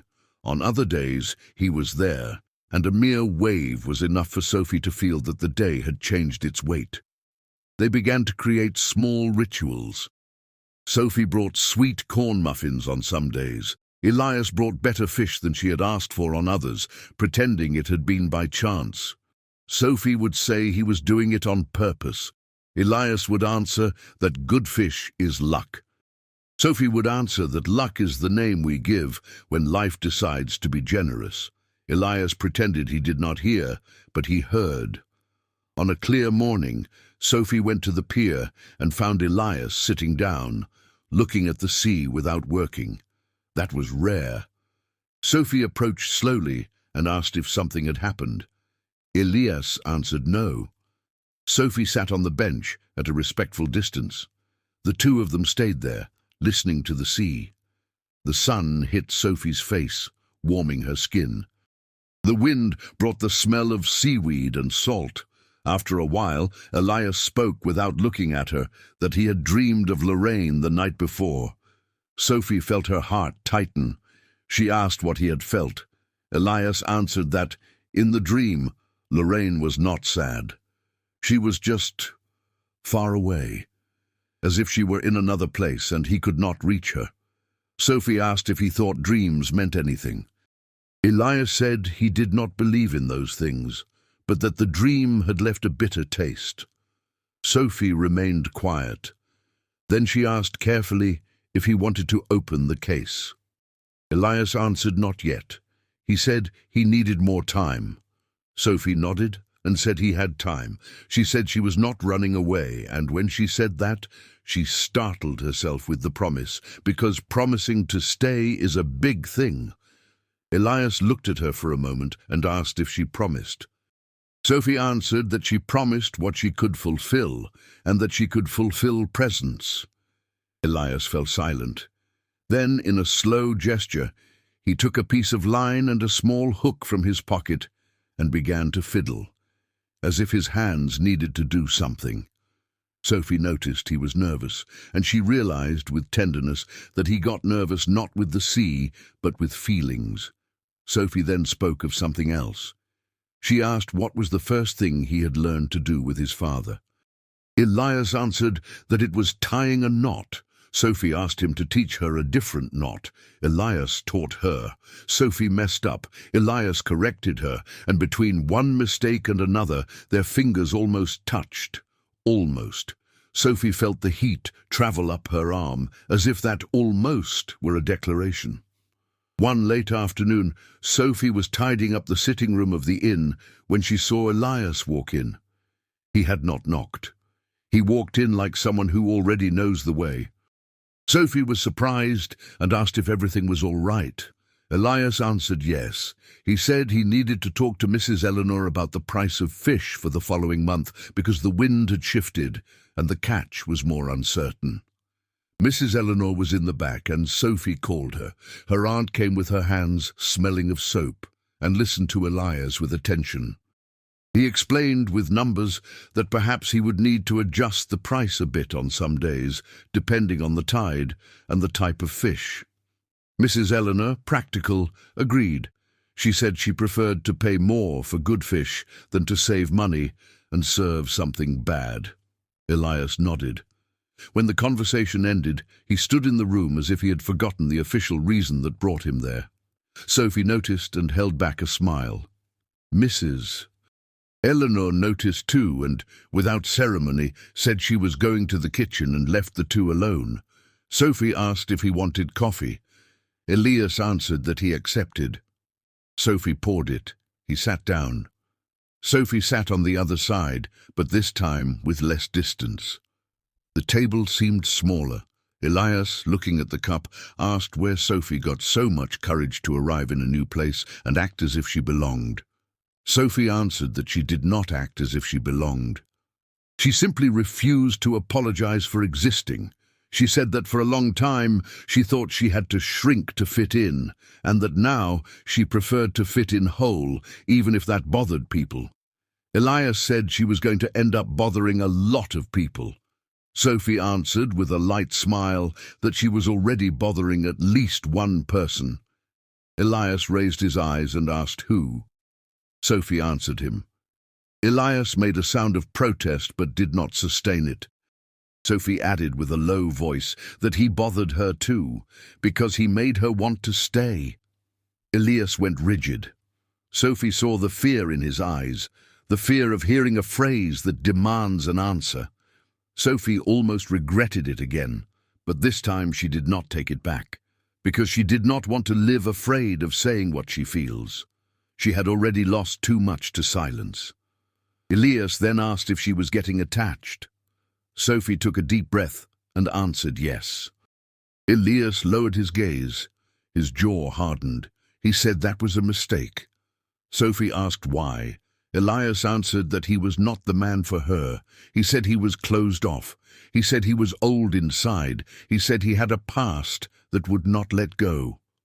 Sophie listened to it all, and when he finished, she answered calmly. She said he was describing pain, not character. She said she did not want someone perfect. She wanted someone real, and he was very real. Elias kept his hand gripping the cup as if it might break. Sophie extended her hand slowly, not touching, just drawing near, giving him the chance to accept or refuse. Elias looked at her hand and did not take it. But he also did not pull away. He stayed there, looking, as if he were learning a new language. Sophie then pulled her hand back, respecting him. She said she would go slowly. She said she would not invade, but that she would also not pretend she did not feel. Elias took a deep breath and said she was stubborn again. Sophie answered yes, and that he was too. Elias let out a small laugh, and this time the smile came clearer, more whole. It was still not a party smile. It was the smile of someone who allows himself for a second. Sophie felt her eyes well up, but she held it in. She did not want to turn that into a scene. She just stayed looking, engraving that moment inside herself. Elias noticed she was emotional and looked away, not knowing how to deal with it. He stood up and said he needed to go, because the weather was going to close in. Sophie nodded. Elias walked to the door and before leaving, stopped. He stood with his back turned for a second and then said, almost without a voice, that he had slept better after the coffee the other night. Sophie answered that coffee does that. Elias hesitated and added that it wasn't the coffee. He left. Sophie stood in the room, feeling the phrase echo. It was not a declaration of love yet, but it was a confession. And a confession from a man like Elias was a silent earthquake. At the beginning of September, something changed in the air of the village. It wasn't just the wind, it was a kind of tension. The market was more crowded, outsiders appeared more frequently, and news began to circulate without anyone being able to say where it came from, that a group of merchants was interested in improving the region, buying land near the beach, building a larger warehouse, bringing in commerce. Mrs. Eleanor commented to Sophie, in the tone of someone doing math, that this could be good for the inn. More people, more lodging, more food. Sophie agreed, but felt a squeeze, because change, when it arrives, does not ask what we love. Elias, when he heard, did not react, but Sophie noticed he became more closed off that day. She tried to strike up a conversation, and he answered with less humor. Sophie respected it. The next afternoon, Sophie went to the pier and saw Elias talking to a man she did not know. The man was well dressed for the village, with clean shoes and a neat hat. He held a notebook in his hand and spoke with the gestures of someone accustomed to being listened to. Sophie did not approach immediately. She stayed a little distant, pretending to look at the sea, but she heard some loose words. Purchase, price, improve, investment. And then she heard the man say, in an almost friendly tone, that boat with a woman's name was pretty, and that nostalgia sells well. Sophie felt a discomfort rise like fire, not because of the phrase itself, but because of the way the man spoke, as if Elias's life were merchandise. Elias answered something Sophie did not hear, but his posture hardened. The man insisted, laughing, and then placed his hand on Elias's shoulder as if they were friends. Elias brushed the hand away with a short, clear movement, not aggressive, defining. The man looked surprised, took a step back, and said something that made Elias look at the ground. Sophie did not hear it, but she saw the effect, as if the man had touched a weak spot. Then the man closed his notebook, gave a farewell smile, and walked away. Sophie approached. Elias was looking at the sea, but did not seem to see it. Sophie asked who that was. Elias answered that it was just a fellow wanting to buy things. Sophie asked if he wanted to buy the boat. Elias answered that he wanted to buy everything. And after a silence, Elias said the man had spoken about the plot of land near Elias's house, saying it was worth more than Elias imagined. Sophie asked if Elias owned land. Elias answered that the house where he lived was simple, but it was his. He said his father had left it. He said he never cared for registry papers because that always seemed distant. Sophie felt a chill. She asked if everything was in order. Elias answered that he thought so, but that the man had said there were people eyeing it, and that if Elias did not have everything in order, he could have a problem. Sophie asked what kind of problem. Elias answered that he did not know, and the word not knowing in him was rare. Elias always knew about the sea. He always knew about nets, about wind, about knots. Not knowing was a threat he had no way to control. Sophie took a deep breath and said they could go to the registry in the larger city or talk to someone who understood. Elias looked at her and asked why she was getting involved. Sophie answered because now that affected her too. Elias asked how. Sophie answered because she cared about him. Elias stood still. The word cared still seemed large, but he did not contest it. Over the following days, Sophie and Mrs. Eleanor helped Elias with what they could. Mrs. Eleanor said she knew a man who understood paperwork, an elderly, discreet notary. Sophie accompanied Elias to a simple office, smelling of old paper and ink, where a gentleman with round glasses leafed through records and spoke of taxes, deeds, updating. Sophie did not understand everything, but she understood enough to see that the world has ways of taking things from people without making a sound. Elias grew quieter, and Sophie noticed how much that shook him. Because to Elias, the house was not just a house, it was the last place where he hid from the world. The gentleman explained that it was not a tragedy, that perhaps it was just a matter of regularizing, but that it needed taking care of before someone tried to take advantage. He spoke of values, he spoke of deadlines, he spoke of paperwork. Elias nodded, his face closed. Sophie held back the impulse to take his hand. It was not the place. When they left, Sophie said they were going to resolve it. Elias answered that he did not like owing. Sophie said it was not owing a favor, it was owing life. Elias looked at her and asked why she knew how to speak like that. Sophie answered because she had already seen her father lose a general store over papers and pride. She said she did not want to see Elias lose what was his over silence. Elias swallowed hard and said he did not know how to thank her. Sophie answered that he did not need to. She said that if he wanted to show thanks, he could do one thing. Elias asked what.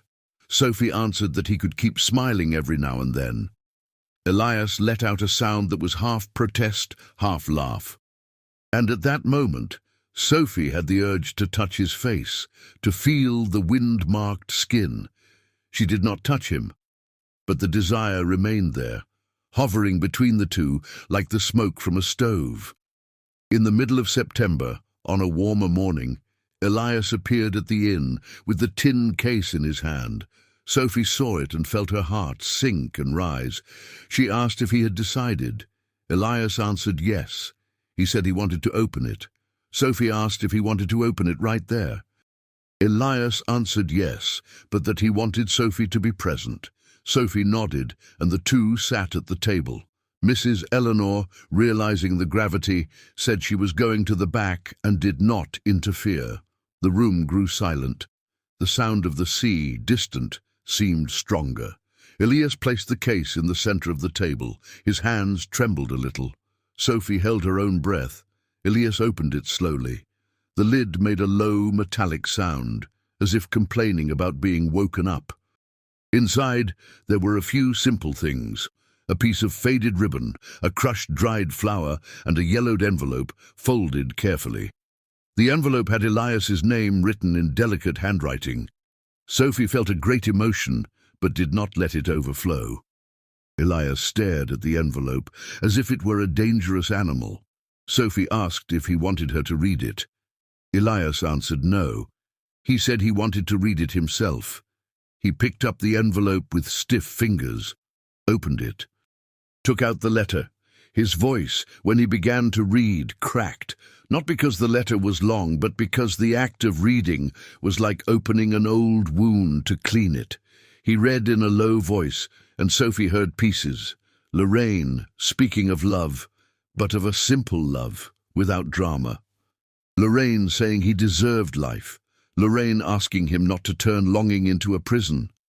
Lorraine saying that if one day he found joy again, he should not apologize. Elias stopped reading in the middle. His throat locked. He lowered the letter and kept his eyes fixed on the paper, but without seeing, Sophie did not touch him. She just stayed there, present, her whole body as a silent support. Elias took a deep breath and continued. The letter ended with a short sentence, written firmly. Elias, smile when you can. I will like knowing it. When he finished, the silence grew heavy, but it was not a bad weight. It was the weight of truth being spoken. Elias folded the letter with extreme care, as if folding it could hurt, put it back in the envelope, and then into the case. Sophie asked how he was. Elias answered in a low voice that he was feeling anger and relief at the same time. Anger for having lost, relief for having remembered without breaking. Sophie nodded. She said that was human. Elias looked at her and asked if she thought Lorraine would think it wrong for him to move on. Sophie took a deep breath and answered that, from what she heard, Lorraine was asking for exactly that, and that, of all the possible ways to honor someone, living is the hardest and the most beautiful. Elias fell quiet, and then, in a gesture that made Sophie almost stop breathing, he extended his hand across the table. It was not a touch yet, it was an invitation. Sophie extended hers. Their hands met slowly. His hand was warm, rough, firm. Her hand was smoother and trembled slightly. Elias held it carefully, as if he were afraid to break it. Sophie felt the world shrink. The rain, the wind, the papers, the merchants, everything drifted away. There was only his hand holding hers and, in that contact, the promise that he was coming back. Elias let go of the hand after a short time, as if he could not endure much, but he let go with delicacy.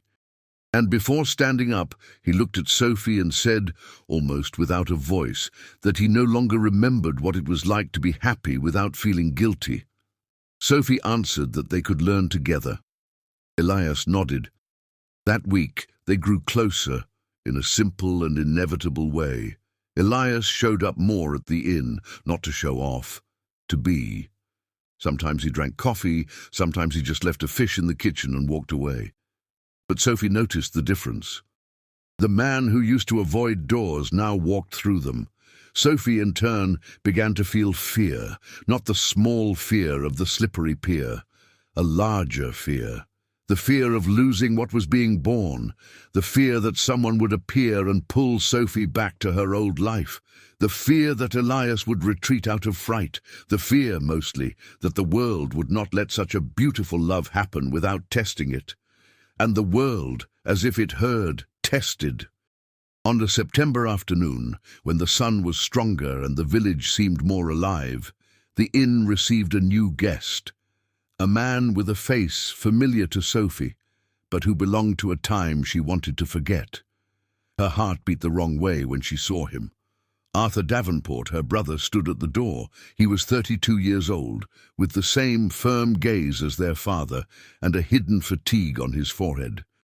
He was well dressed, but the clothes had that air of having been ironed in a hurry. Arthur entered with a tense body, looked at the inn like someone evaluating it, and when he saw Sophie, his face relaxed for a second and then hardened again, as if emotion were a luxury he could not afford. Sophie froze. Mrs. Eleanor appeared from the back, surprised, and greeted Arthur politely. Arthur answered, asked about his aunt, asked what life was like there, and then turned his eyes to Sophie, like someone finally touching on the subject. He said her name, Sophie, in a tone that mixed relief and demand. Sophie answered in a low voice, asking what he was doing there. Arthur answered that he had come to fetch his sister. He said their father was worried. He said life in a small village was no solution. He said he had arranged a path. Sophie felt her stomach tighten. She asked what path. Arthur took from his pocket a clean, sealed envelope and placed it on the table as if it were a contract. He said it was a proposal.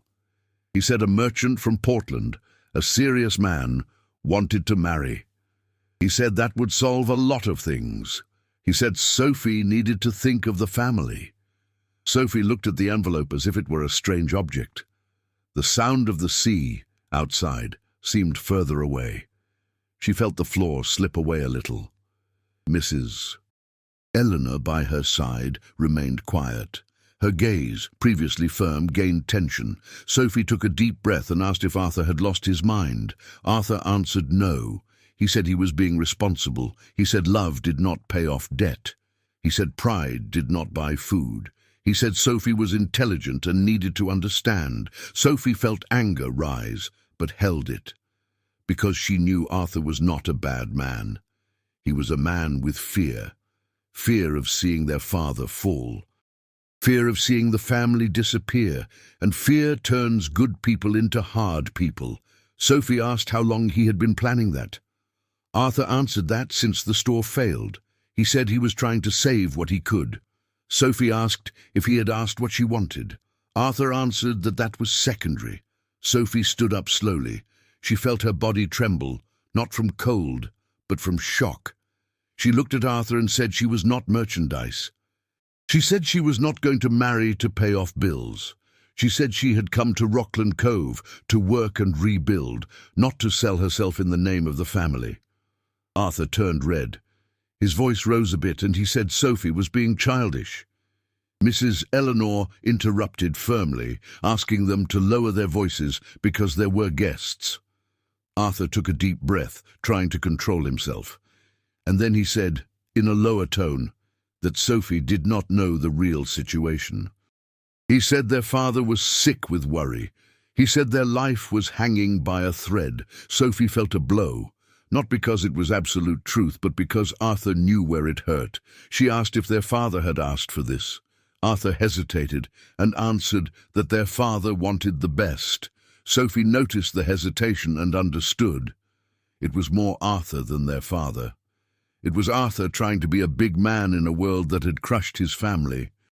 Sophie looked out the window, and it was as if for a second she saw Elias on the pier, unaware that her past had just walked through the door. She felt the urge to run to him, but she also felt ashamed of bringing confusion to someone who was learning to breathe again.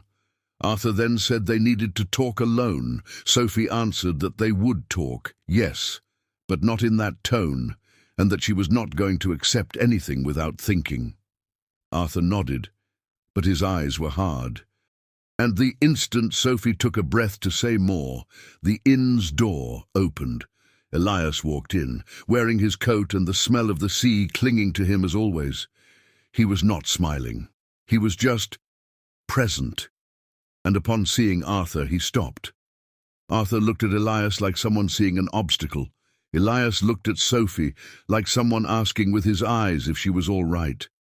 Sophie was left without a voice for a second. The whole room seemed to hold its breath. Arthur asked, in a tone feigning politeness, who that man was. Sophie, with her heart beating hard, answered that he was Elias Thorne. Arthur repeated the name as if evaluating it, and then, looking at Sophie, he asked why a fisherman was entering the house where she worked as if he owned it. Elias did not answer, not out of cowardice. By instinct, he was not a man for fights, but he was also no longer the man who hid. Sophie felt that her next sentence could change the course of everything.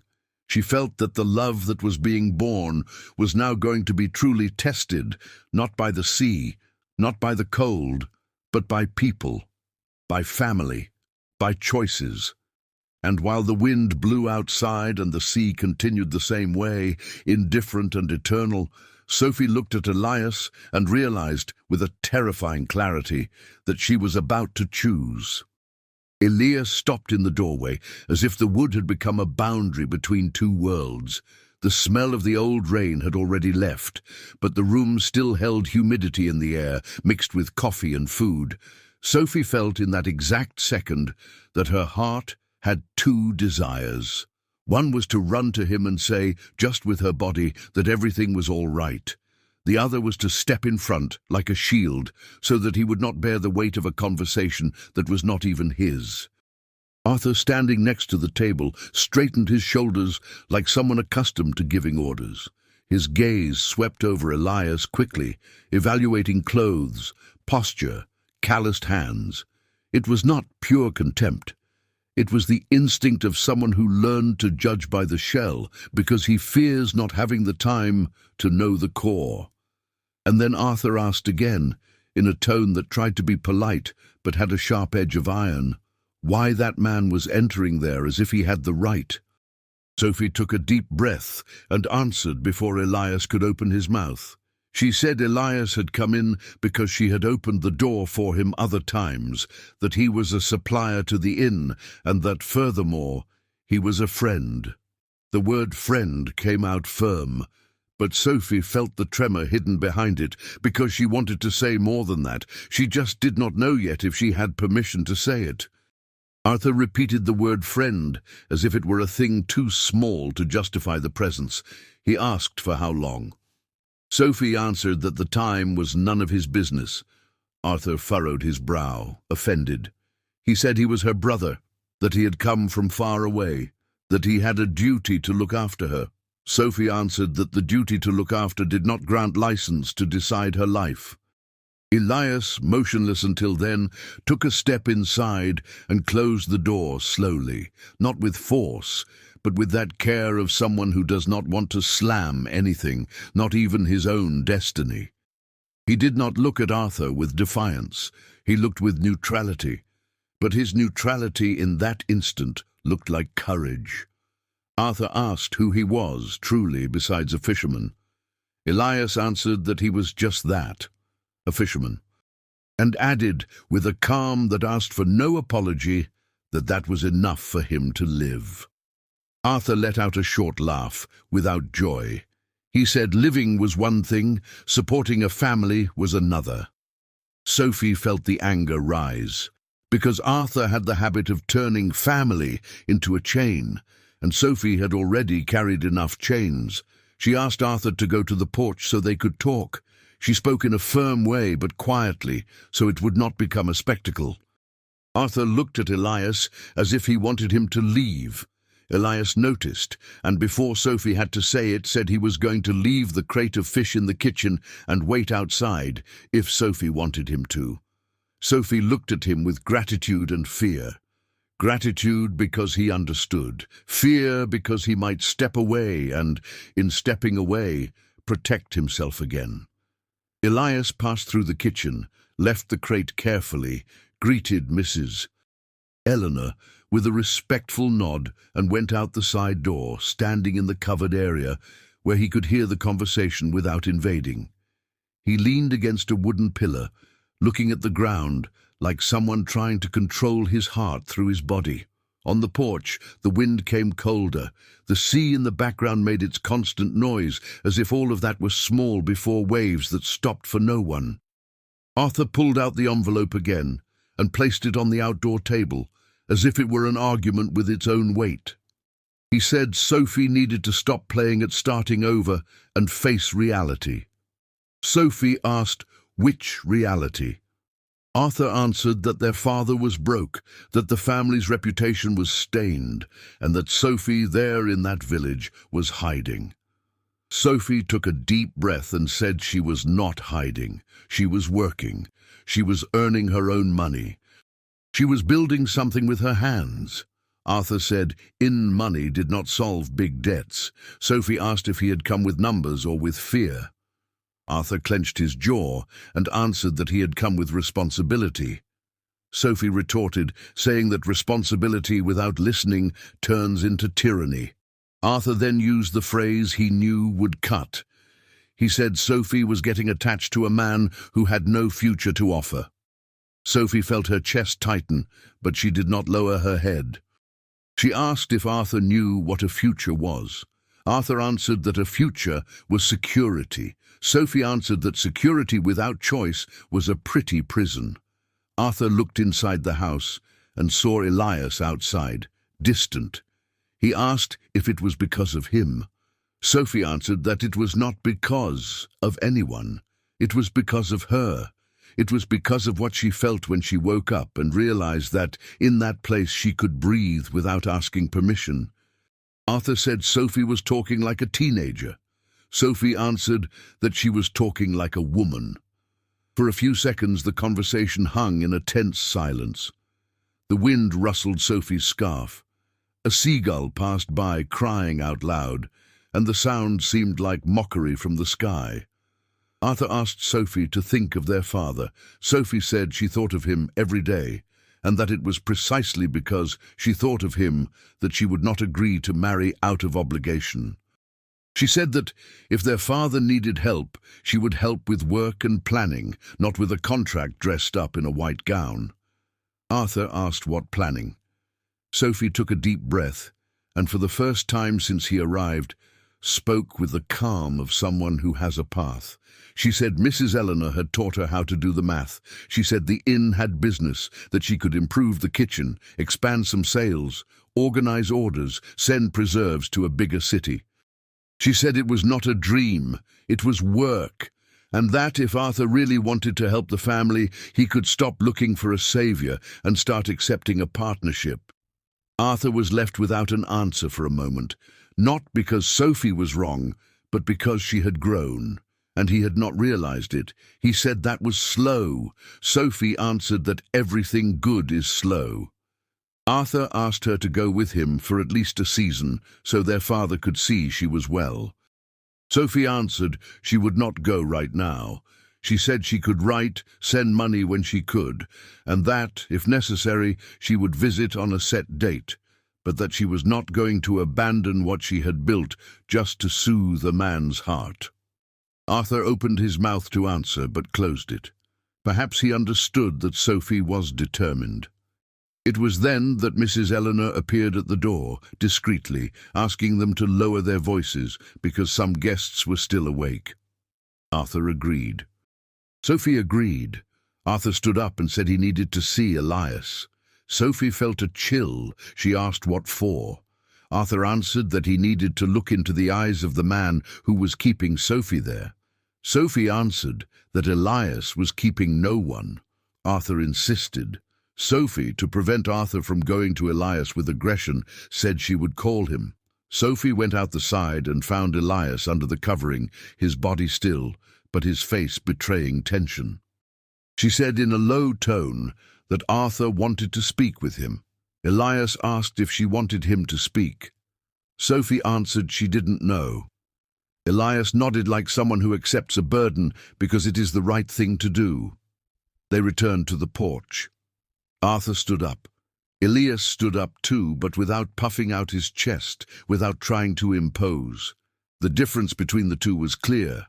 Arthur wanted to win. Elias only wanted to exist. Arthur asked if Elias had serious intentions with Sophie. Elias looked at Sophie before answering, as if asking permission to say anything about her.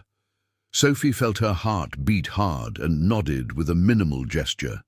Elias then answered that he respected Sophie. He said he had asked nothing of her. He said she arrived in his life like someone arriving at the edge of the sea, without pushing, without demanding, and that he had grown used to thinking he did not deserve that.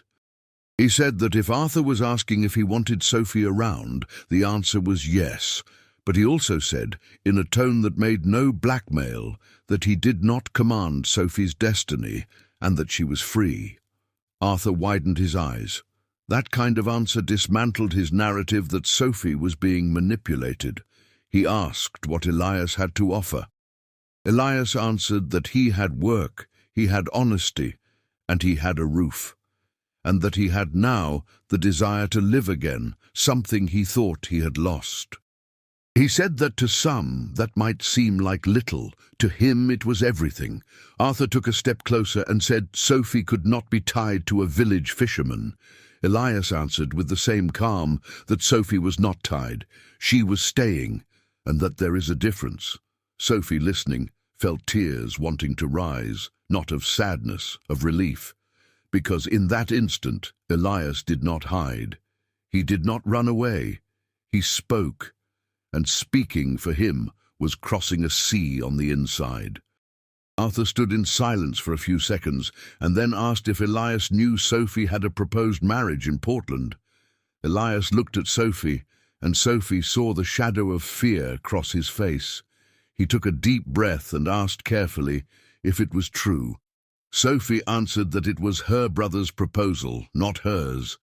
Elias nodded, and then he said something Sophie did not expect. He said that if Sophie wanted to go, he would not stop her. He said he would not stand in her way as if she were property. He said he only wanted Sophie not to betray herself, to satisfy someone else's fear. Arthur tried to use that in his favor, saying that even the fisherman understood. Sophie cut in, saying Elias understood exactly what Arthur did not understand, that a choice is not negotiated. Arthur seemed to tire of fighting. He passed his hand over his face and said Sophie was changing too much. Sophie answered that that is what we live for. That night, Arthur stayed at the inn. Not by choice, but because the road back was long and the weather had closed in. Sophie slept poorly. Her heart stayed awake, listening to every creak of the house, every whistle of the wind. She did not want a war with her brother, but she also did not want to lose herself. Early in the morning, Arthur drank coffee in the sitting room, in silence. Mrs. Eleanor served him firmly, making neither friendship nor hostility. Sophie appeared with her hair tied back and a serious face. Arthur said he was leaving, but that this was not over. Sophie answered that, for her, it was over. She said her brother was welcome to visit, but that he was not welcome to give orders. Arthur stood up, picked up his hat, and before leaving, looked at Sophie with a sadness he did not want to show. He said he was afraid. Sophie answered she understood, and she asked why he didn't admit that instead of trying to control everything. Arthur did not answer. He just left, closing the door not too hard but with haste. Sophie stayed in the room with Mrs. Eleanor. Her aunt looked at her and asked if she was all right. Sophie answered she did not know. Mrs. Eleanor said knowing is not necessary to carry on. She said she had already carried on with less. The same day, later on, Sophie went to the pier. She needed to see the sea to organize her thoughts. The sky was grey, but with clear patches. The water crashed against the rocks with the sound of a wet cloth being wrung out. Elias was sitting on the bench with his hands clasped together, looking at the horizon. Sophie approached and sat next to him without touching. For a time, neither of them spoke. The wind made Sophie's hair escape its bun. Elias, in a gesture that seemed automatic, picked up an elastic band that Sophie had dropped another day and handed it to her. Sophie laughed softly and asked how long he had been keeping that. Elias answered that he did not know. Sophie said he was the type of man who keeps things without realizing it. Elias answered maybe. Sophie then said she was afraid. Elias looked at her, attentive, and asked of what. Sophie answered she was afraid of losing her brother and losing Elias at the same time. She said she was afraid of being forced to choose between blood and heart. Elias took a deep breath and answered that no one should be forced to make that kind of choice. Sophie asked what they were going to do. Elias took his time. Then he said that if the world was going to test them, they were going to answer with calm. He said he did not want to fight with Arthur. He said he did not want Sophie to carry guilt, and he said that, if Sophie wanted, he would go with her to the White Mountains one day, to present himself to her father, not like someone asking permission to exist, but like someone offering respect. Sophie felt her chest tighten. That was big. It was Elias coming out of hiding. It was Elias telling the world he was alive. She asked if he had the courage. Elias answered that he had courage at sea. In life, he was learning. Sophie said she could teach him.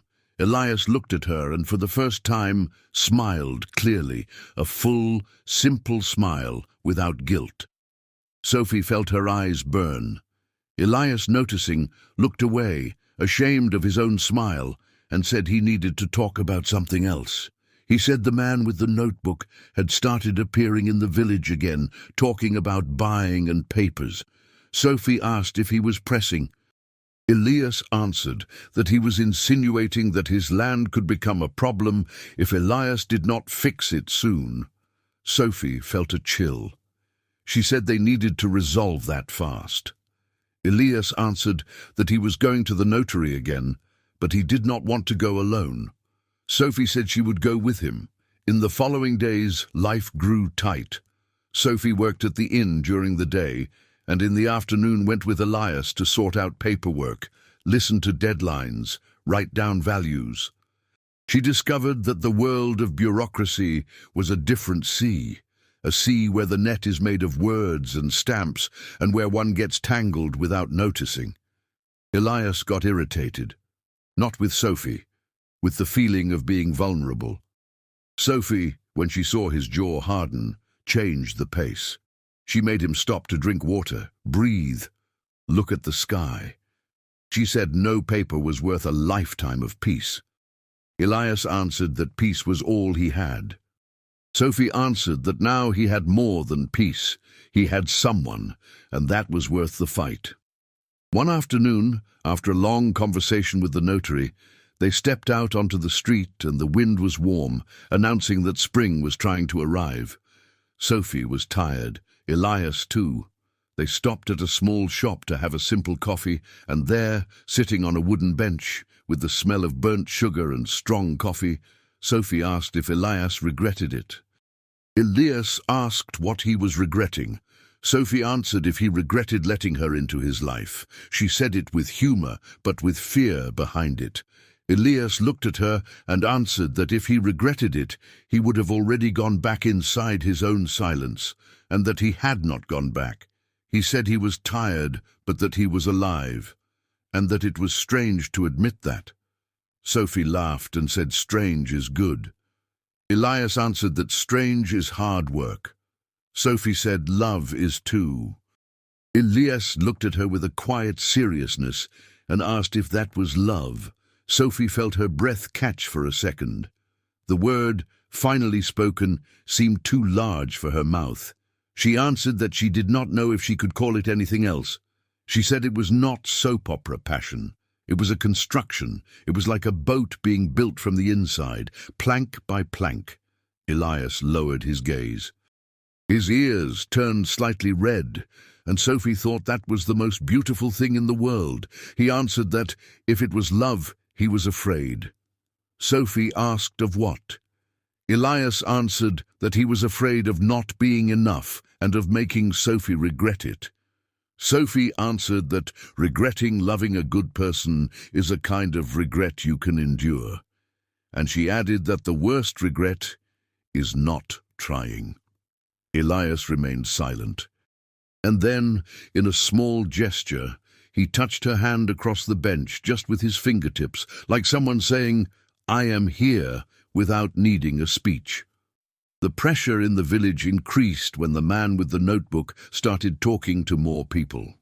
He promised progress, better roads, commerce, money. Some people got excited, others grew suspicious. Mr. Silas, upon hearing it, grumbled that progress has two hands, one that offers and one that takes. One afternoon, there was an improvised meeting near the church. It was not a formal assembly, but it was the people gathering to hear conversation. The man with the notebook spoke, smiling too much, promising the world. He said he needed signatures of interest. He said those who sold early earned more. He said those who stayed behind lost out. Sophie went with Mrs. Eleanor. Elias went with Mr. Silas. Elias stayed further back, quiet. Sophie noticed he was uncomfortable with the crowd. He always had been, but he was there, and being there for him was a victory. The man with the notebook saw Elias and seized the opportunity. He called Elias by his name loudly, as if they were acquaintances. He said Elias was an example of a hard worker, and that, precisely for that reason, he deserved a better future than that old little boat with a name of longing. Sophie felt her blood boil. It was the kind of phrase that fakes a compliment to push humiliation.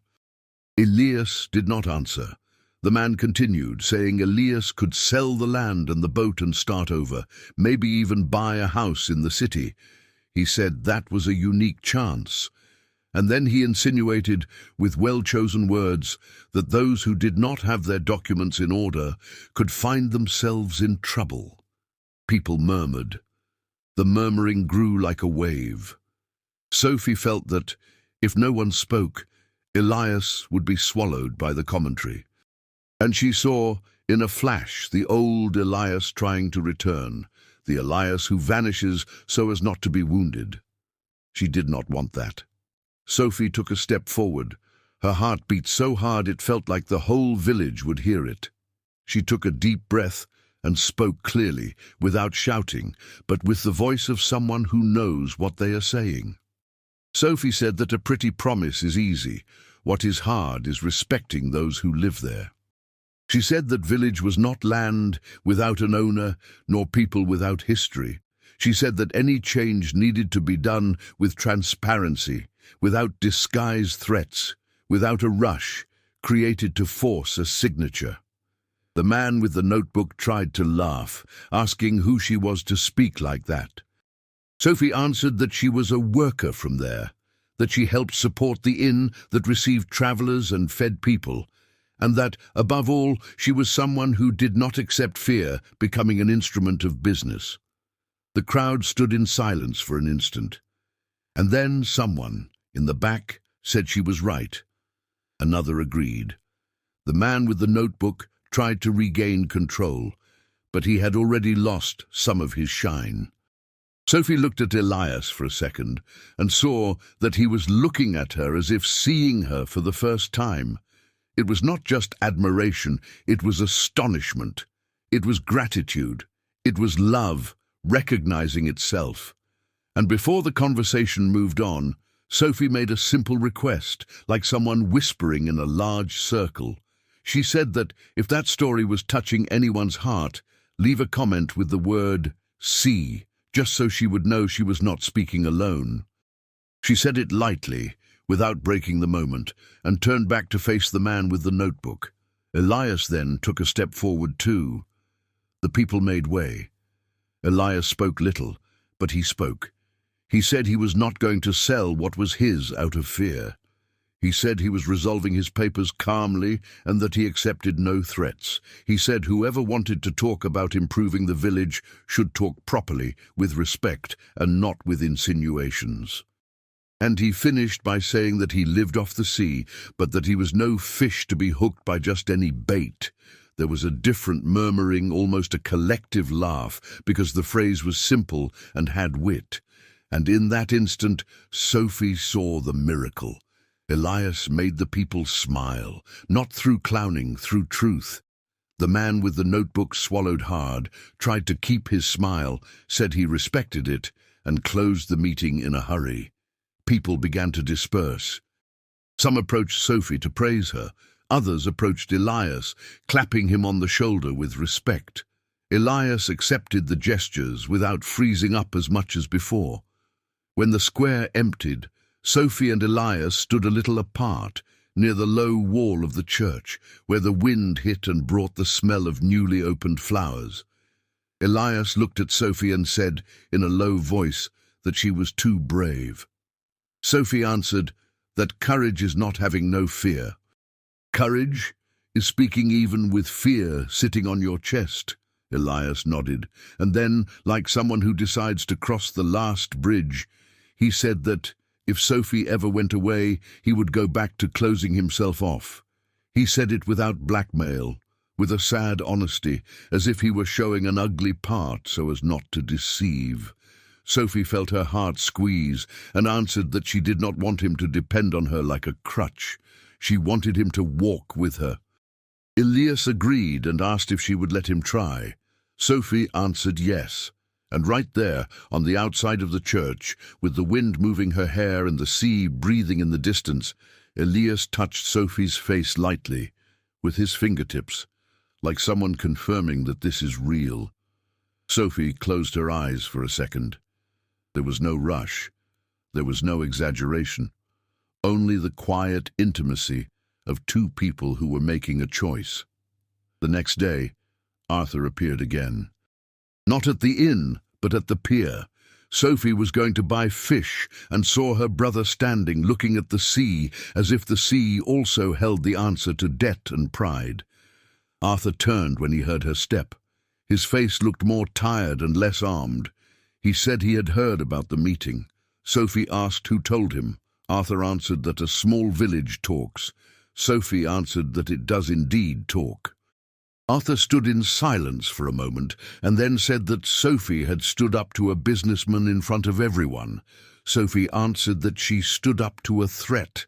She said she was not going to let anyone pressure Elias, neither the village nor herself. Arthur looked at the ground and asked if Sophie was sure of what she was doing.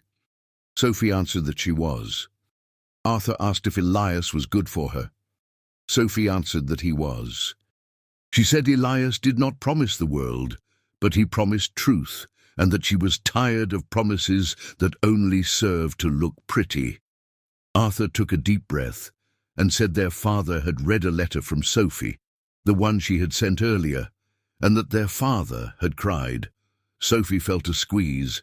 Arthur continued, saying their father said he did not want Sophie to sacrifice herself in the name of anything.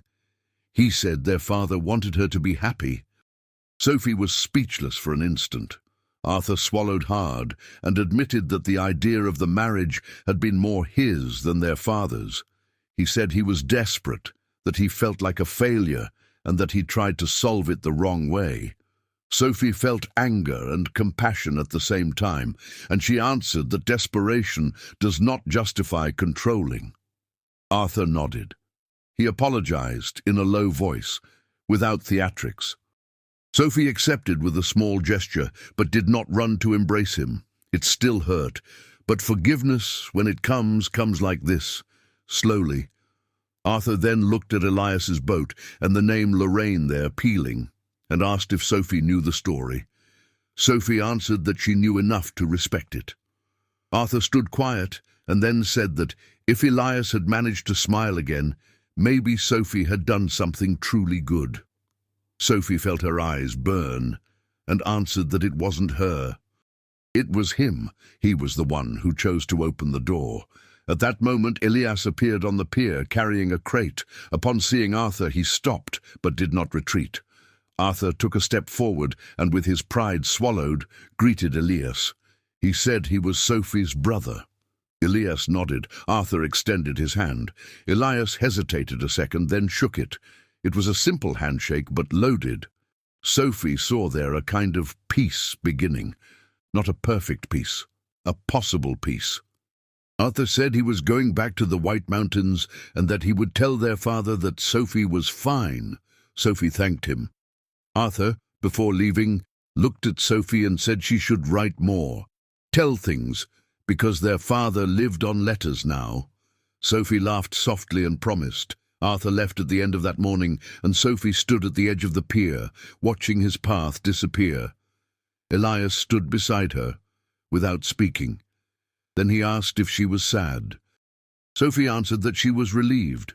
Elias nodded, and then said in his own way that relief is a sadness that let go of your hand. The months passed with work and small advancements. Elias's paperwork was put in order. The man with the notebook slowly vanished, seeing he had no easy prey. The inn grew a little.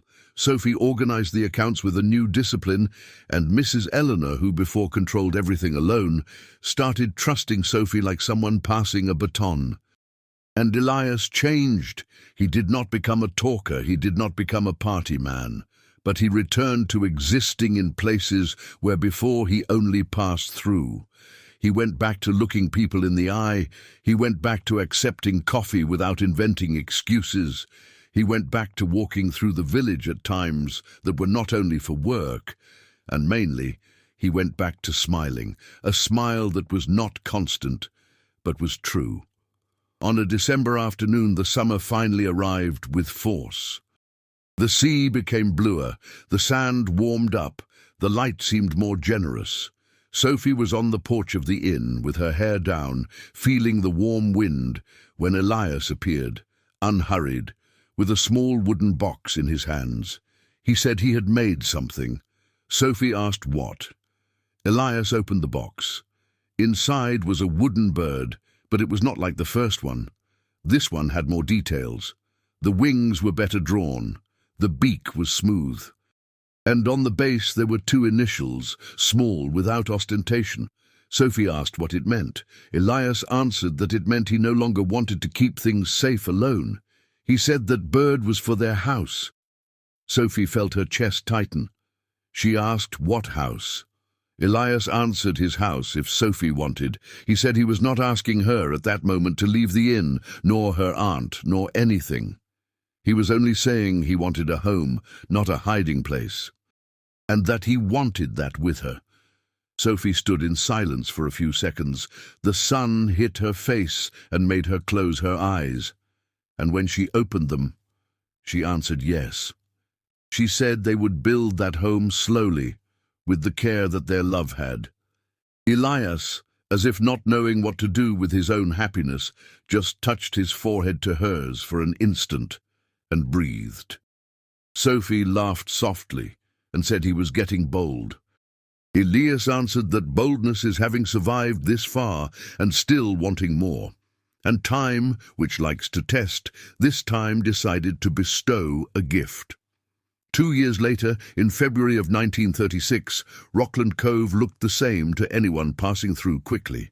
The pier still creaked. The market still smelled of wet sawdust and fresh fish. The church still rang its bell on Sundays. But to anyone looking closely, there were differences. Mrs. Eleanor's inn now had one more renovated room, and on the porch there were pots with simple flowers that Sophie tended like someone tending life. Elias still fished.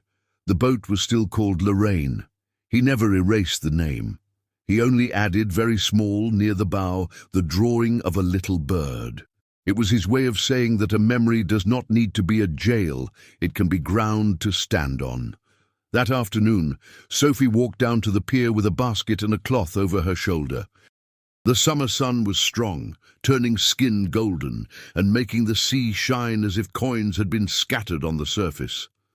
Elias was arriving with the boat, and upon seeing Sophie, he raised his hand in a wave that was already a habit. And then, without realizing he was doing it, he smiled. Sophie smiled back, and her smile had the same courage as before, only now it was accompanied by peace. She helped Elias secure the rope, her finger already calloused from learning his world so much. Elias commented that she had improved her knot. Sophie answered that she had an insistent teacher. Elias said the student was worse. Sophie answered thankfully so. They stayed there for a while, just looking at the sea. The warm wind moved Sophie's hair, and Elias, with the naturalness of someone who has relearned, tucked a strand behind her ear with care. Sophie closed her eyes for a second and rested her shoulder against his. Elias asked if she was happy. Sophie answered she was, and asked if he was. Elias took a deep breath, looking at the horizon, and said that happiness to him was this. It was being able to look at the sea without feeling he was alone in the world. It was being able to remember without punishing himself. It was being able to smile and not apologize. Sophie squeezed his hand and said he had done it. Elias answered he had not done it alone. And as the sun slowly set and the water shone, they stayed there, simple as the most beautiful stories tend to be. There were no fireworks, there was no spectacle. There were only two people who crossed what they needed to cross to choose each other. And there was the sea, eternal, watching like someone who knows that true love, when it is gentle and firm, lasts longer than any storm.